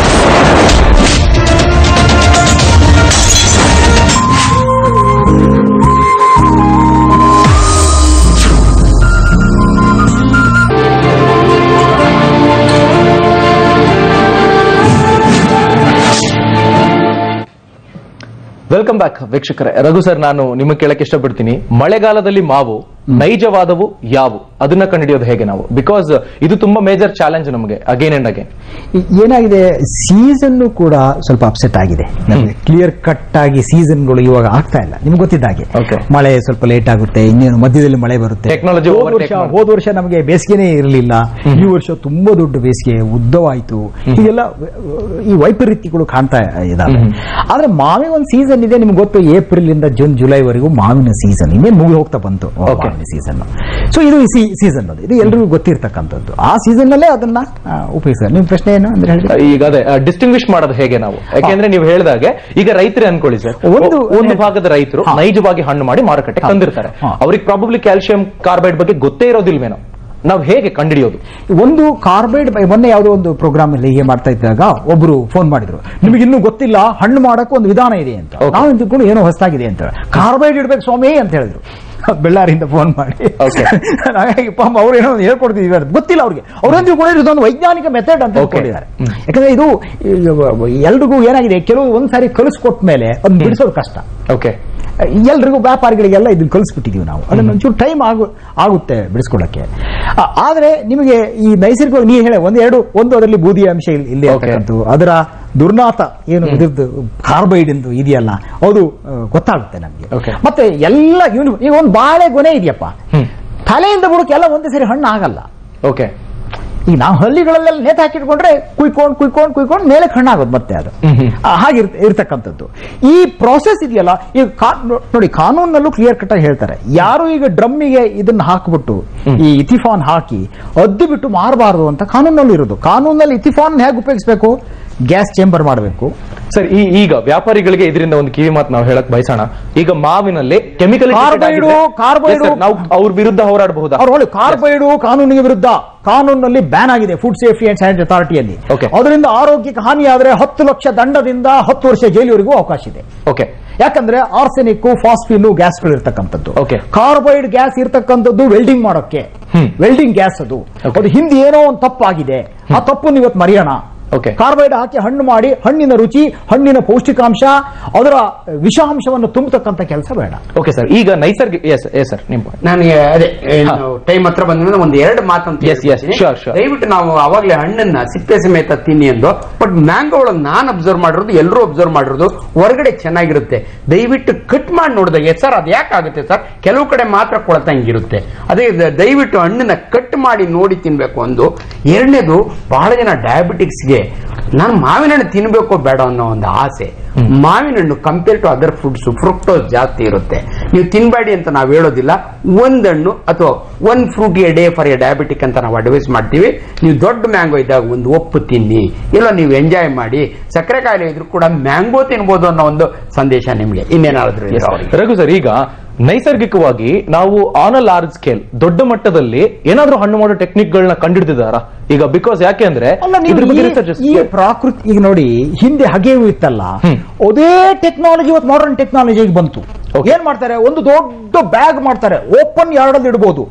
ಅಲ್ಲಿ ಏನ್ ಮಾಡ್ತಾರೆ ಅಂತ ಹೇಳಿದ್ರೆ, ನಿಮ್ಗೆ ಫುಲ್ ಫಿಲ್ಅಪ್ ಮಾಡಿದ್ರೆ ನಿಮ್ಗೆ ಗಾಳಿ ಒಳಗಡೆ ಬರ್ದೇ ಇದ್ದಾಗ ಆಹಾರವೇ ತನ್ನ ಬ್ರೀದಿಂಗ್ ಪ್ರಾಸೆಸ್ ಅಲ್ಲಿ ಕಾರ್ಬನ್ ಡೈಆಕ್ಸೈಡ್ ಬಿಲ್ಡಪ್ ಮಾಡುತ್ತೆ. ಓಕೆ, ಇಂಗಾಲದ ಡೈಆಕ್ಸೈಡ್ ಎಲ್ಲಿ ಬರುತ್ತೋ ಅಲ್ಲಿ ಯಾವ ಹುಳ ಹೊಡೆಯಲ್ಲ.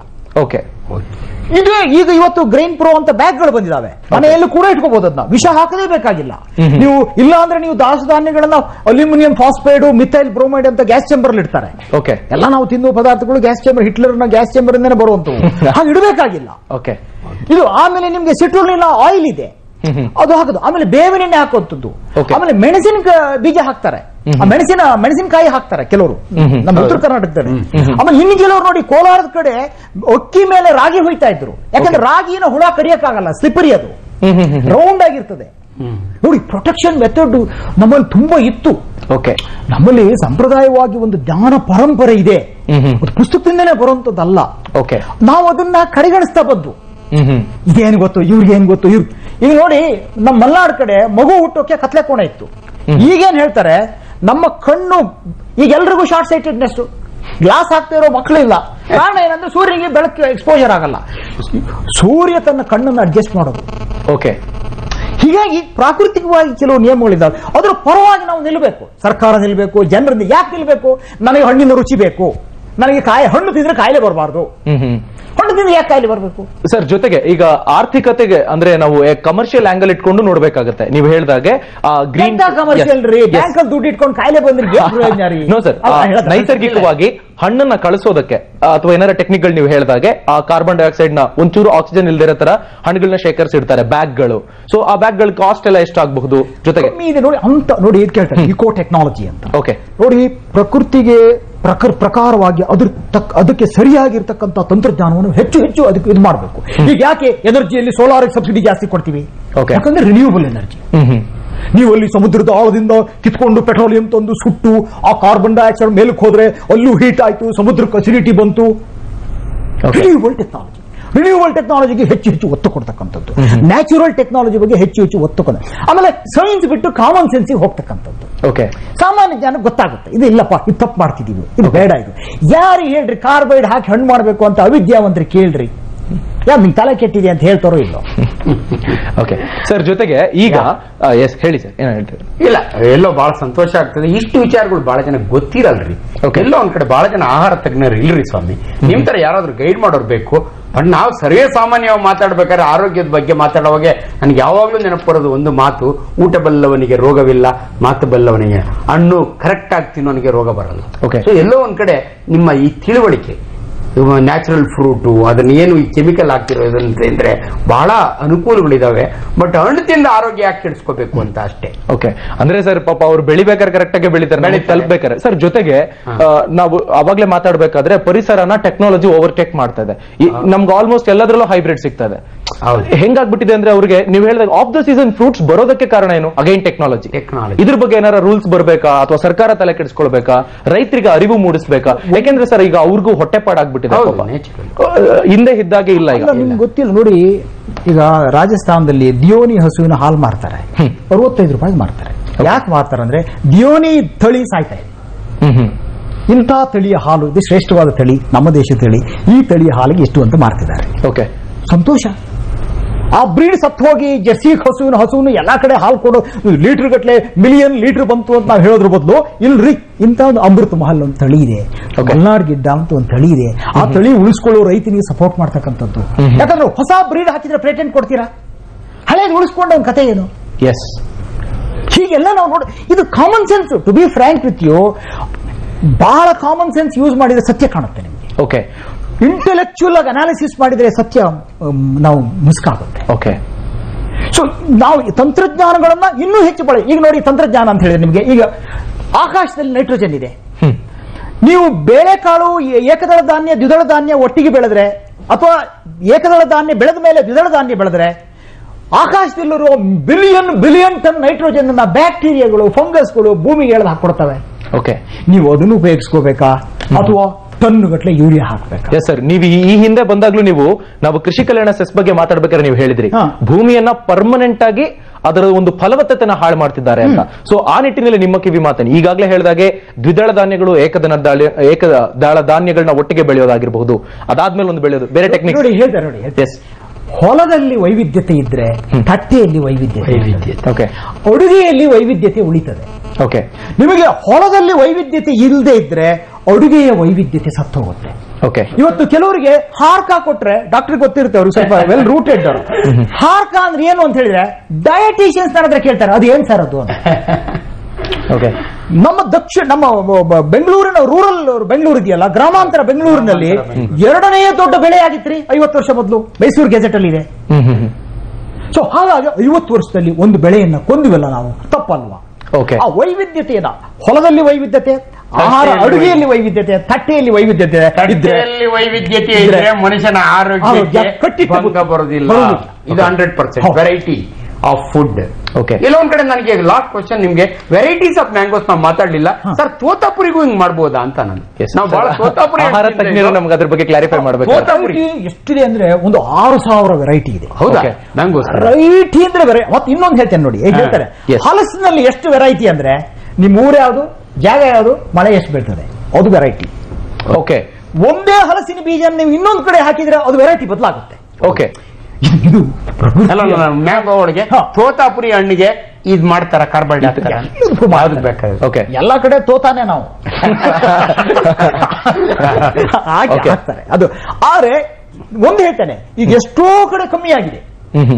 ಯಾಕಂದ್ರೆ ಇದ್ರ ಬಗ್ಗೆ ಚರ್ಚೆ ಆಗಿ ಬಹಳಷ್ಟು ಇದ್ರ ಬಗ್ಗೆ ಇದಾಗಿರೋದ್ರಿಂದ ಆಗ್ತಾ ಇದೆ, ಇನ್ನೂ ಆಗ್ಬೇಕು. ಇನ್ನೊಂದು 2-3 ಸೀಸನ್ ನಲ್ಲಿ ಕಾರ್ಬೈಡ್ ಹಾಕಲ್ಲ ಅಂತ ಒಂದು ಪರಿಸ್ಥಿತಿ ಬಂದ್ರೆ we have done it. Okay, ಜೊತೆಗೆ ಸರ್ ಈಗ ಹೇಳಿ, ಮ್ಯಾಂಗೋ ಮೇಳ ಮಾಡಿದಾಗೆ ಈ ಮಾತುಗಳನ್ನ ಬಹಳ ಖುಷಿಯಾಗಿ ಟಿವಿ ಒಳಗೆ ಹೇಳ್ತಾರೆ, ಇದು ಸಾವಯವ ಕೃಷಿಯಿಂದ ಬೆಳೆದಿರೋದು, ನಾವು ಆರ್ಟಿಫಿಷಿಯಲಿ ಹಣ್ಣು ಮಾಡಿಲ್ಲ, ಜನ ಮುಗಿ ಬೀಳ್ತಾರೆ.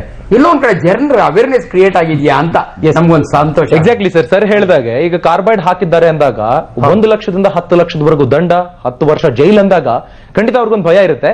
ಹಾಗೆ ನಾವು ವಿಜಿಲೆನ್ಸ್ ಅನ್ನೋದನ್ನ ಸ್ಟಾರ್ಟ್ ಮಾಡ್ಬೇಕಾಗುತ್ತೆ. ಸರ್ ಈಗ ಅಂದ್ರೆ ಈಗ ನಾವು ಕೊನೆ ಹಂತಕ್ಕೆ ಬರ್ತಾ ಇದೀವಿ. ನಾನ್ ಕೇಳೋದೇನಂದ್ರೆ, ಈಗ ಮಾವುಗಳನ್ನ ಆ ಮಟ್ಟಿಗೆ ತಲುಪಿಸ್ತಾರಲ್ವಾ, ಅದಕ್ಕೊಂದು ಸರ್ಟಿಫಿಕೇಶನ್ ಅಂತ ಏನಾರ ಬರ್ಬೇಕಾ? ಸುಮ್ನೆ ಈಗ ಅಟ್ಲೀಸ್ಟ್ ಅವಾಗ ಅಟ್ ಎವ್ರಿ ಇಂಟರ್ವೆಲ್ಸ್ ಒಂದು ಫುಡ್ ಸೆಕ್ಯೂರಿಟಿ ಟೀಮ್ ಬರಬೇಕಾಗಬಹುದು, ಅಥವಾ ಸರ್ಕಾರದಿಂದ ಒಂದು ತಂಡವನ್ನು ರಚಿಸಿ ಇದು ಸೇಫ್ ಅಂತ ಮಾರ್ಕೆಟ್ಗಳಲ್ಲಿ ನೋಡಿ ಒಂದು ಮಾಡಬಹುದು. ಒಂದು ಈ ರಾಸಾಯನಿಕಗಳ ಕೊಳ್ಳುವವರು, ಈಗ ನೀವು ಪೆಸ್ಟಿಸೈಡ್ ಯಾರು ಬೇಕಾದ್ರೂ ತಗೊಂಡು ಹೋಗ್ಬೋದು. ಓಕೆ, ಕೆಲವರು ಹೇಳ್ತಾರೆ, ಅದು ಒಳ್ಳೆ ಜೋಕ್ ಅಲ್ಲ, ಅವರು ಹೇಳ್ತಾರೆ ಪೆಸ್ಟಿಸೈಡು, ಹರ್ಬಿಸೈಡು, ಫಂಗಿಸೈಡು, ಕೊನೆಗೆ ಸೂಸೈಡು ಅಂತ. ಈ ತರ ಯಾರು ಈಗ ಸರ್ಕಾರ ಒಂದು ಕಾನೂನು ಮಾಡ್ತು, ಪೆಸ್ಟಿಸೈಡ್ ಮಾರುವವನು ಒಬ್ಬ ಅಗ್ರಿಕಲ್ಚರ್ ಗ್ರಾಜುಯೇಟ್ ಆಗಿರ್ಬೇಕು. ಓಕೆ, ಅವನು ಈ ಮೆಡಿಕಲ್ ಶಾಪ್ ಅಲ್ಲಿ ಫಾರ್ಮಸಿ ಗ್ರಾಜುಯೇಟ್ ಇರಬೇಕು. ಯಾರು ಬೇಕಾದ್ರು ಪೆಸ್ಟಿಸೈಡ್ ಯಾರಿಗೆ ಎಷ್ಟು ಬೇಕಾದ್ರೂ ಮಾರ್ಬೋದಾ? ನಿನ್ ಕ್ರಾಪ್ ಯಾವುದು, ನೀವು DDT ತಗೋಬೇಕು, ನೀವು ಹೋಗಿ ತಗೋಬರ್ಬೋದು. ಏನಕ್ಕೆ ಮನೆ ಇರುವೆ DDT ಹಾಕ್ಬೇಕಾ? ಈ ಪಾಯ್ಸನ್ಸ್ ಗಳನ್ನ ಈ ತರ ಫ್ರೀ ಆಗಿ ಮಾರ್ಬೋದಾ ಮಾರ್ಕೆಟ್ ಅಲ್ಲಿ ಅಂತಕ್ಕಂಥದ್ದು. ಆಮೇಲೆ ಎಷ್ಟರ ಮಟ್ಟಿಗೆ ನಾವು ಈ ನ್ಯಾಚುರಲ್ ಟೆಕ್ನಾಲಜಿಯನ್ನು ಅಡಾಪ್ಟ್ ಮಾಡ್ಕೋಬಹುದು ಇರ್ತಕ್ಕಂಥದ್ದು, ಮೂಗಿನ ಕೆಳಗಿರ್ತಕ್ಕಂಥ ಪರಿಹಾರಗಳು ಎಷ್ಟಿದಾವೆ ಅಷ್ಟೆಲ್ಲ ನಾವು ಅಡಾಪ್ಟ್ ಮಾಡ್ಕೋಬೇಕು. ಸರ್ಕಾರ ಮತ್ತೆ ಸಮಾಜ ಇಕೋ ಟೆಕ್ನಾಲಜಿ ವೈವಿಧ್ಯತೆಯನ್ನು ಉಳಿಸ್ಕೊಳ್ಳೋದು, ಇದ್ರ ಬಗ್ಗೆ ಹೆಚ್ಚು ಗಮನ ಹರಿಸಬೇಕು. ಆಮೇಲೆ ನಾವು ಹೇಳಬೇಕು, ಅಲ್ರಿ ಜೇನು ಅಂದ್ರೆ ಒಂದು ಬ್ರ್ಯಾಂಡ್ ಅಲ್ಲ. ನಾನು ಅನೇಕ ಕಡೆ ಹೇಳ್ತೇನೆ, Kingfisher is become is no longer a bird, it's a beer ಅಂತ. ಬ್ರ್ಯಾಂಡೆಡ್ ಜಗತ್ತಿನಲ್ಲಿ ನೋಡಿ, ಒಂದೊಂದು ಹಣ್ಣು. ಮೊನ್ನೆ ನಮ್ಮ ಸ್ನೇಹಿತರು ಸಿರ್ಸಿಯಿಂದ ಒಬ್ರು RG ಹೆಗ್ಡೆ ಅಂತ ಹೇಳಿ, ಅವ್ರು ಒಳ್ಳೆ ತೋಟದಲ್ಲಿ ನ್ಯಾಚುರಲ್ ಹಣ್ಣು ಮಾಡಿದ ಮಾವಿನ ಹಣ್ಣು ತಂದ್ಕೊಟ್ರು. ಸ್ವರ್ಗೀಯವಾಗಿತ್ತು ಅನುಭವ ಅದು. ನಾವು ಅನುಭವ ಹಂಗ ಯಾರೋ ನನ್ನ ಸ್ನೇಹಿತರು ಕೋಲ್ ಜೇನು ಅಂತ ಹೇಳಿ, ಕೋಲ್ ಜೇನು ಬರುತ್ತಲ್ಲ, ಕೋಲಲ್ಲಿ ಬರುತ್ತೆ, ಚಿಟ್ಟು ಜೇನು, ಕೋಲು ಜೇನು, ಎಂಥ ರುಚಿ ರೀ ಅದು. ಎಲ್ಲ ಜೇನು ಒಂದೇ ಅಲ್ಲ, ಓಕೆ, ಒಂದೊಂದು ಜೇನು ಬೇರೆ ರುಚಿ ಇರ್ತದೆ. ಆ ವೈವಿಧ್ಯ ನಿಮಗೆ ಮಂಡ್ಯ ಕಡೆ ಹೊಂಗೆ ಜೇನು ಅಂತ ಸಿಗುತ್ತೆ. ಆ ಹೊಂಗೆ ಹೂವಿನಿಂದ ಬಂದಂತ ಜೇನು ಆ ಹೊಂಗೆ ಜೇನು. ಓಕೆ, ಸೊ ಹೀಗಾಗಿ ಈ ಆಹಾರದಲ್ಲಿ ಇಂಥ ಒಂದು ವೈವಿಧ್ಯ. ಅದೇ ಈ ಮಳೆ ಬಗ್ಗೆ ಹೇಳ್ತಾರೆ, if you want a rainbow you need a rain. Okay, connectivity ಇದೆ. Rainbow colours of your food ಅಂತ ಹೇಳ್ಬಿಟ್ಟು, ಆರ್ಕ್ ಆಫ್ ಟೇಸ್ಟ್ ಅಂತ ಹೇಳ್ತಕ್ಕಂಥದ್ದು, ಆ ರಸದ ವೈವಿಧ್ಯತೆ ಇದೆ. ಬರೀ ಒಂದು ಸರಿಗಮ ಪದಾನಿ ಸಹ ಎಲ್ಲ ರಾಗಗಳು, ನೋಟ್ಸ್ ಎಷ್ಟು ಮಿಲಿಯನ್ಸ್. ಓಕೆ ಸರ್, ಈಗ ಫೈನಲಿ ನೀವೇನ್ ಹೇಳ್ತೀರಾ? ಮಳೆ ಮತ್ತು ಮಾವು, ಈಗ ಆಫ್ ದ ಸೀಸನ್ ಮಾವು ಇಷ್ಟೆಲ್ಲ ಮಾತಾಡಿದ್ವಿ. ಓವರ್ ಆಲ್ ನೀವು ಯಾರು ವೀಕ್ಷಕರಿಗೆ ಕಿವಿ ಮಾತು ಹೇಳೋದಾದ್ರೆ ಮಾವಿನ ಬಗ್ಗೆ ಇನ್ನೇನಾದ್ರು ಹೇಳೋದಾದ್ರೆ? ಮಳೆ ಹೇಳ್ತಾರೆ ನಮ್ಮ ಭಾರತದಲ್ಲಿ, ಎಲ್ಲ ಕಡೆನೂ ಭಾರತ ಅಂತಲ್ಲ, ಭೂಮಿಯ ಮೇಲೆ ಆಕಾಶವೇ ದರಗಿಳಿಯದು ಬರುವುದು ಅಂತ. ಆಯ್ತಾ? ಈ ಜಗತ್ತನ್ನ ಸ್ವಚ್ಛ ಮಾಡೋದು, ಓಕೆ, ಈ ಮಣ್ಣನ್ನ ತೊಳೆಯೋದು, ನಮ್ಮ ಮನಸ್ಸನ್ನು ತೊಳೆಯೋದು. ಓಕೆ, ಅದಕ್ಕೆ ಹೇಳ್ತಾರೆ ಈ ನಮ್ಮ ಇಂಡಿಯಾನ ಯಾರೀ ಕ್ಲೀನ್ ಮಾಡೋದು ಅಂದ್ರೆ ಮುಂಗಾರು ಮಳೆ ರೀ. ಯಾರ ಕಸ ಗುಡಿಸಿದ್ರು ಕಟ್ಕೊಂಡಿರುತ್ತೆ ಎಲ್ಲೋ. ಆ ಮುಂಗಾರು ಮಳೆ ಬಂದು ಹಳ್ಳಗಳು ಕೊಳಗಳು ತುಂಬಿ ಸಮುದ್ರಕ್ಕೆ ದಾಟಿಸಿ ಈ ಭೂಮಿಯನ್ನು ಸ್ವಚ್ಛ ಮಾಡ್ತಕ್ಕಂಥದ್ದು. ಅದೇ ರೀತಿ ಈ ಕಾಲಘಟ್ಟಕ್ಕೆ ತರ್ತಕ್ಕಂಥ ಮಾವು ಈ ದೇಶದ್ದು, ಈ ಪ್ರಕೃತಿಯದ್ದು, ಈ ಸಂಸ್ಕೃತಿಯದ್ದು, ಅದನ್ನು ಸರಿಯಾಗಿ ಅನುಭವಿಸ್ತಕ್ಕಂಥ ವಾತಾವರಣವನ್ನ, ಈ ಏನು ನಾವು ಸಣ್ಣ ಪುಟ್ಟ ದೋಷಗಳು ನಾವಿಲ್ಲಿ ಕಂಡು ಬಂದಿದ್ದೀವಲ್ಲ, ಉತ್ಪಾದನಾ ದೋಷ, ಅಲ್ಲಿ ಅದನ್ನು ಹಣ್ಣು ಮಾಡ್ತಕ್ಕಂಥ ಮಾಗಿಸ್ತಕ್ಕಂಥ ದೋಷಗಳನ್ನ ಸರಿಪಡಿಸ್ಕೊಂಡ್ರೆ ನಾವು ಪ್ರಾಕೃತಿಕವಾಗಿ ಚೆನ್ನಾಗಿ ಎಂಜಾಯ್ ಮಾಡಬಹುದು. ಇವತ್ತಿಗೂ ಹೇಳ್ತಾರೆ, ನೀವೊಬ್ಬ ಒಳ್ಳೆ ಗ್ರಾಹಕನಾಗಬೇಕಾದ್ರೆ ನೀವೊಬ್ಬ ರೈತ ಗೊತ್ತಿರಲಿ ಅಂತ. ಅವನು ಹೊಲಕ್ಕೆ ಹೋಗಿರಿ, ಒಂದು ಮಾವಿನ ಮರ ಹತ್ತಿರಿ. ಯಾಕಂದ್ರೆ ಅಮೆರಿಕದಲ್ಲಿ ಒಬ್ರು ಅಗ್ರಿಕಲ್ಚರ್ ಸೆಕ್ರೆಟರಿ ಹೇಳಿದ್ರು, why do you need farmers, you have got supermarkets ಅಂತ. ಓಕೆ, ಹಂಗಾದ್ರೆ ಎಸ್ ಸರ್. ಅಭಿಷೇಕ್, ಇವತ್ತಿನ ಈ ಡಿಸ್ಕಷನ್ ಒಂದು ಖುಷಿ ಏನಂದ್ರೆ ಅನೇಕ ವಿಚಾರಗಳು ನಮ್ಮ ವೈದ್ಯಕೀಯದಲ್ಲಿ ಚರ್ಚೆ ಆಗಲ್ಲ. ಇವತ್ತು ರಾಜ್ ಟಿವಿಯ ಮುಖಾಂತರ ಇಂಥ ಒಬ್ಬ ಆರೋಗ್ಯ ತಜ್ಞರ ಜೊತೆಯಲ್ಲಿ ಕೂತ್ಕೊಂಡು ನೀವು ಇಂಟರಾಕ್ಟ್ ಮಾಡಿದಕ್ಕೆ ಎಲ್ಲೋ ಒಂದ್ ಕಡೆ ನನ್ನ ಕಮ್ಯುನಿಟಿಗೆ ಅಂದ್ರೆ ನನ್ನ ಡಾಕ್ಟರ್ ಕಮ್ಯುನಿಟಿಗೆ ಅನೇಕ ವಿಚಾರಗಳು ತಲುಪ್ತವೆ. ನಿಜವಾಗ್ಲೂ ಆನೆಸ್ಟ್ ಆಗಿ ಹೇಳ್ತೀವಿ, ಮೆಡಿಕಲ್ ಕಾಲೇಜ್ನಲ್ಲಿ ಓದುವಾಗ ನಾವು ಇಂಥ ಅನೇಕ ವಿಚಾರಗಳು ನಮಗೆ ತಲುಪೋದೇ ಇಲ್ಲ. ಎಲ್ಲೋ ಒಂದ್ ಕಡೆ ಖುಷಿಯಿಂದ ನಮ್ಮ ಜನಗಳಿಗೆ ಹಣ್ಣು ತಿನ್ರಿ ಅಂತ ಹೇಳ್ತೀವಿ, ಹಣ್ಣಿನ ಹಿಂದೆ ಇಷ್ಟೆಲ್ಲ ಮಸಲತ್ತಿದೆ ಅಂತ ನಮಗೆ ಗೊತ್ತೇ ಆಗೋದಿಲ್ಲ. ಇವತ್ತು ನಮ್ ಕಣ್ ತೆರೆಸಿದಿರಿ, ಪಬ್ಲಿಕ್ ಕಣ್ ತೆರೆಸಿದಿರಿ, ನನಗೆ ಬಹಳ ಖುಷಿ ಅನ್ಸುತ್ತೆ. Okay sir, what's your last comment ಈ ಒಟ್ಟು ಟಾಪಿಕ್? ದಯವಿಟ್ಟು ಮ್ಯಾಂಗೋ ತಿನ್ನಿ, ಆದ್ರೆ ಇದನ್ನೆಲ್ಲಾನು ಯೋಚನೆ ಮಾಡಿ ತಿನ್ನಿ ಅಂತ ಅಷ್ಟೇ. ಆ mango is A wonderful fruit. ದೇವರು ಕೊಟ್ಟಿರೋಂತ ವರ ಮನುಷ್ಯನಿಗೆ. ಎಲ್ಲಾ ಫ್ರೂಟ್ಗಳನ್ನು ಎಂಜಾಯ್ ಮಾಡ್ತೀವಿ, ಅದರೊಳಗಾಗಿ ಕಿಂಗ್ ಆಫ್ ಫ್ರೂಟ್ಸ್. ಇದನ್ನ ತಿಂದು ಆರೋಗ್ಯವಾಗಿರಿ ಅಂತ ನನ್ನ. Thank you sir. ಇಷ್ಟೊತ್ತು ಕಾರ್ಯಕ್ರಮದಲ್ಲಿ ಭಾಗವಹಿಸಿದ್ರಿ. ಹಲವಾರು ಆಯಾಮಗಳಲ್ಲಿ ಮಾವು, ಅದರ ಸೇಫ್ಟಿ ಜೊತೆಗೆ ಸಣ್ಣ ಪುಟ್ಟ ಲೋಪದೋಷಗಳ ಬಗ್ಗೆ ತಿಳಿಸ್ಕೊಟ್ರಿ. Thank you. ವೀಕ್ಷಕರೇ, ಇದಿಷ್ಟು ಈ ಹೊತ್ತಿನ ವಿಶೇಷ. ಮಳೆ ಮತ್ತು ಮಾವು, ನೈಸರ್ಗಿಕವಾಗಿ ಬೆಳೆದ ಮಾವನ್ನ ನಾವು ತಿನ್ನಬೇಕಾಗುತ್ತೆ, ಆರೋಗ್ಯಕ್ಕೂ ಹಿತ. ಜೊತೆಗೆ ನೈಸರ್ಗಿಕವಾಗಿ ಬಾಗಿಸುವಂತಹ ಹಲವಾರು ವಿಧಾನಗಳಿದ್ದಾವೆ. ಅದರ ಬಗ್ಗೆ ಸರ್ಕಾರ ಜನರ ಕಣ್ತೆರೆಸಬೇಕು, ರೈತರ ಕಣ್ತೆರೆಸಬೇಕು, ಮಾರಾಟಗಾರರ ಕಣ್ತೆರೆಸಬೇಕಾಗುತ್ತೆ. ಇದೆ ಈ ಹೊತ್ತಿನ ವಿಶೇಷ. ಚಾನೆಲ್ ಚೇಂಜ್ ಮಾಡದೆ ನೋಡ್ತೀರಿ ರಾಜ್ ನ್ಯೂಸ್.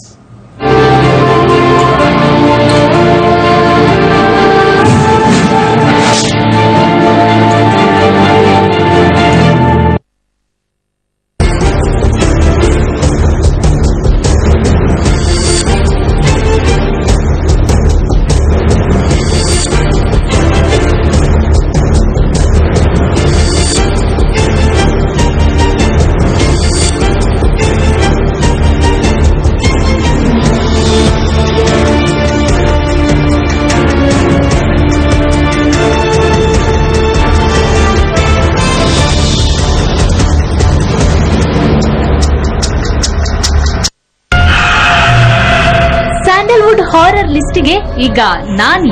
ಒಂದು ಕಾಲದಲ್ಲಿ ಆ ಮನೆನ ನಮ್ಮ ತಾತ ಕೊಂಡ್ಕೊಂಡಿದ್ದ. ಕಾರಣಾಂತರಗಳಿಂದ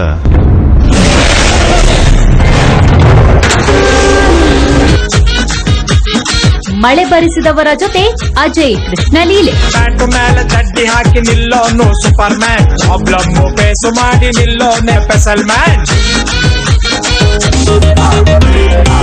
ಥಿಯೇಟರ್ ನಲ್ಲಿ ರಿಲೀಸ್ ಆಯ್ತು ಝೂಮ್ ಟ್ರೈಲರ್.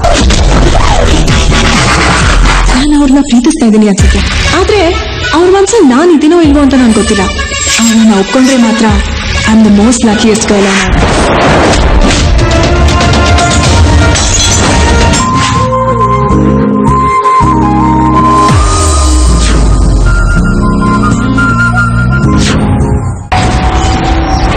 ಒರ್ಲಾಂಡೋ ನೈಟ್ ಕ್ಲಬ್ ಮಾರಣ ಹೋಮ.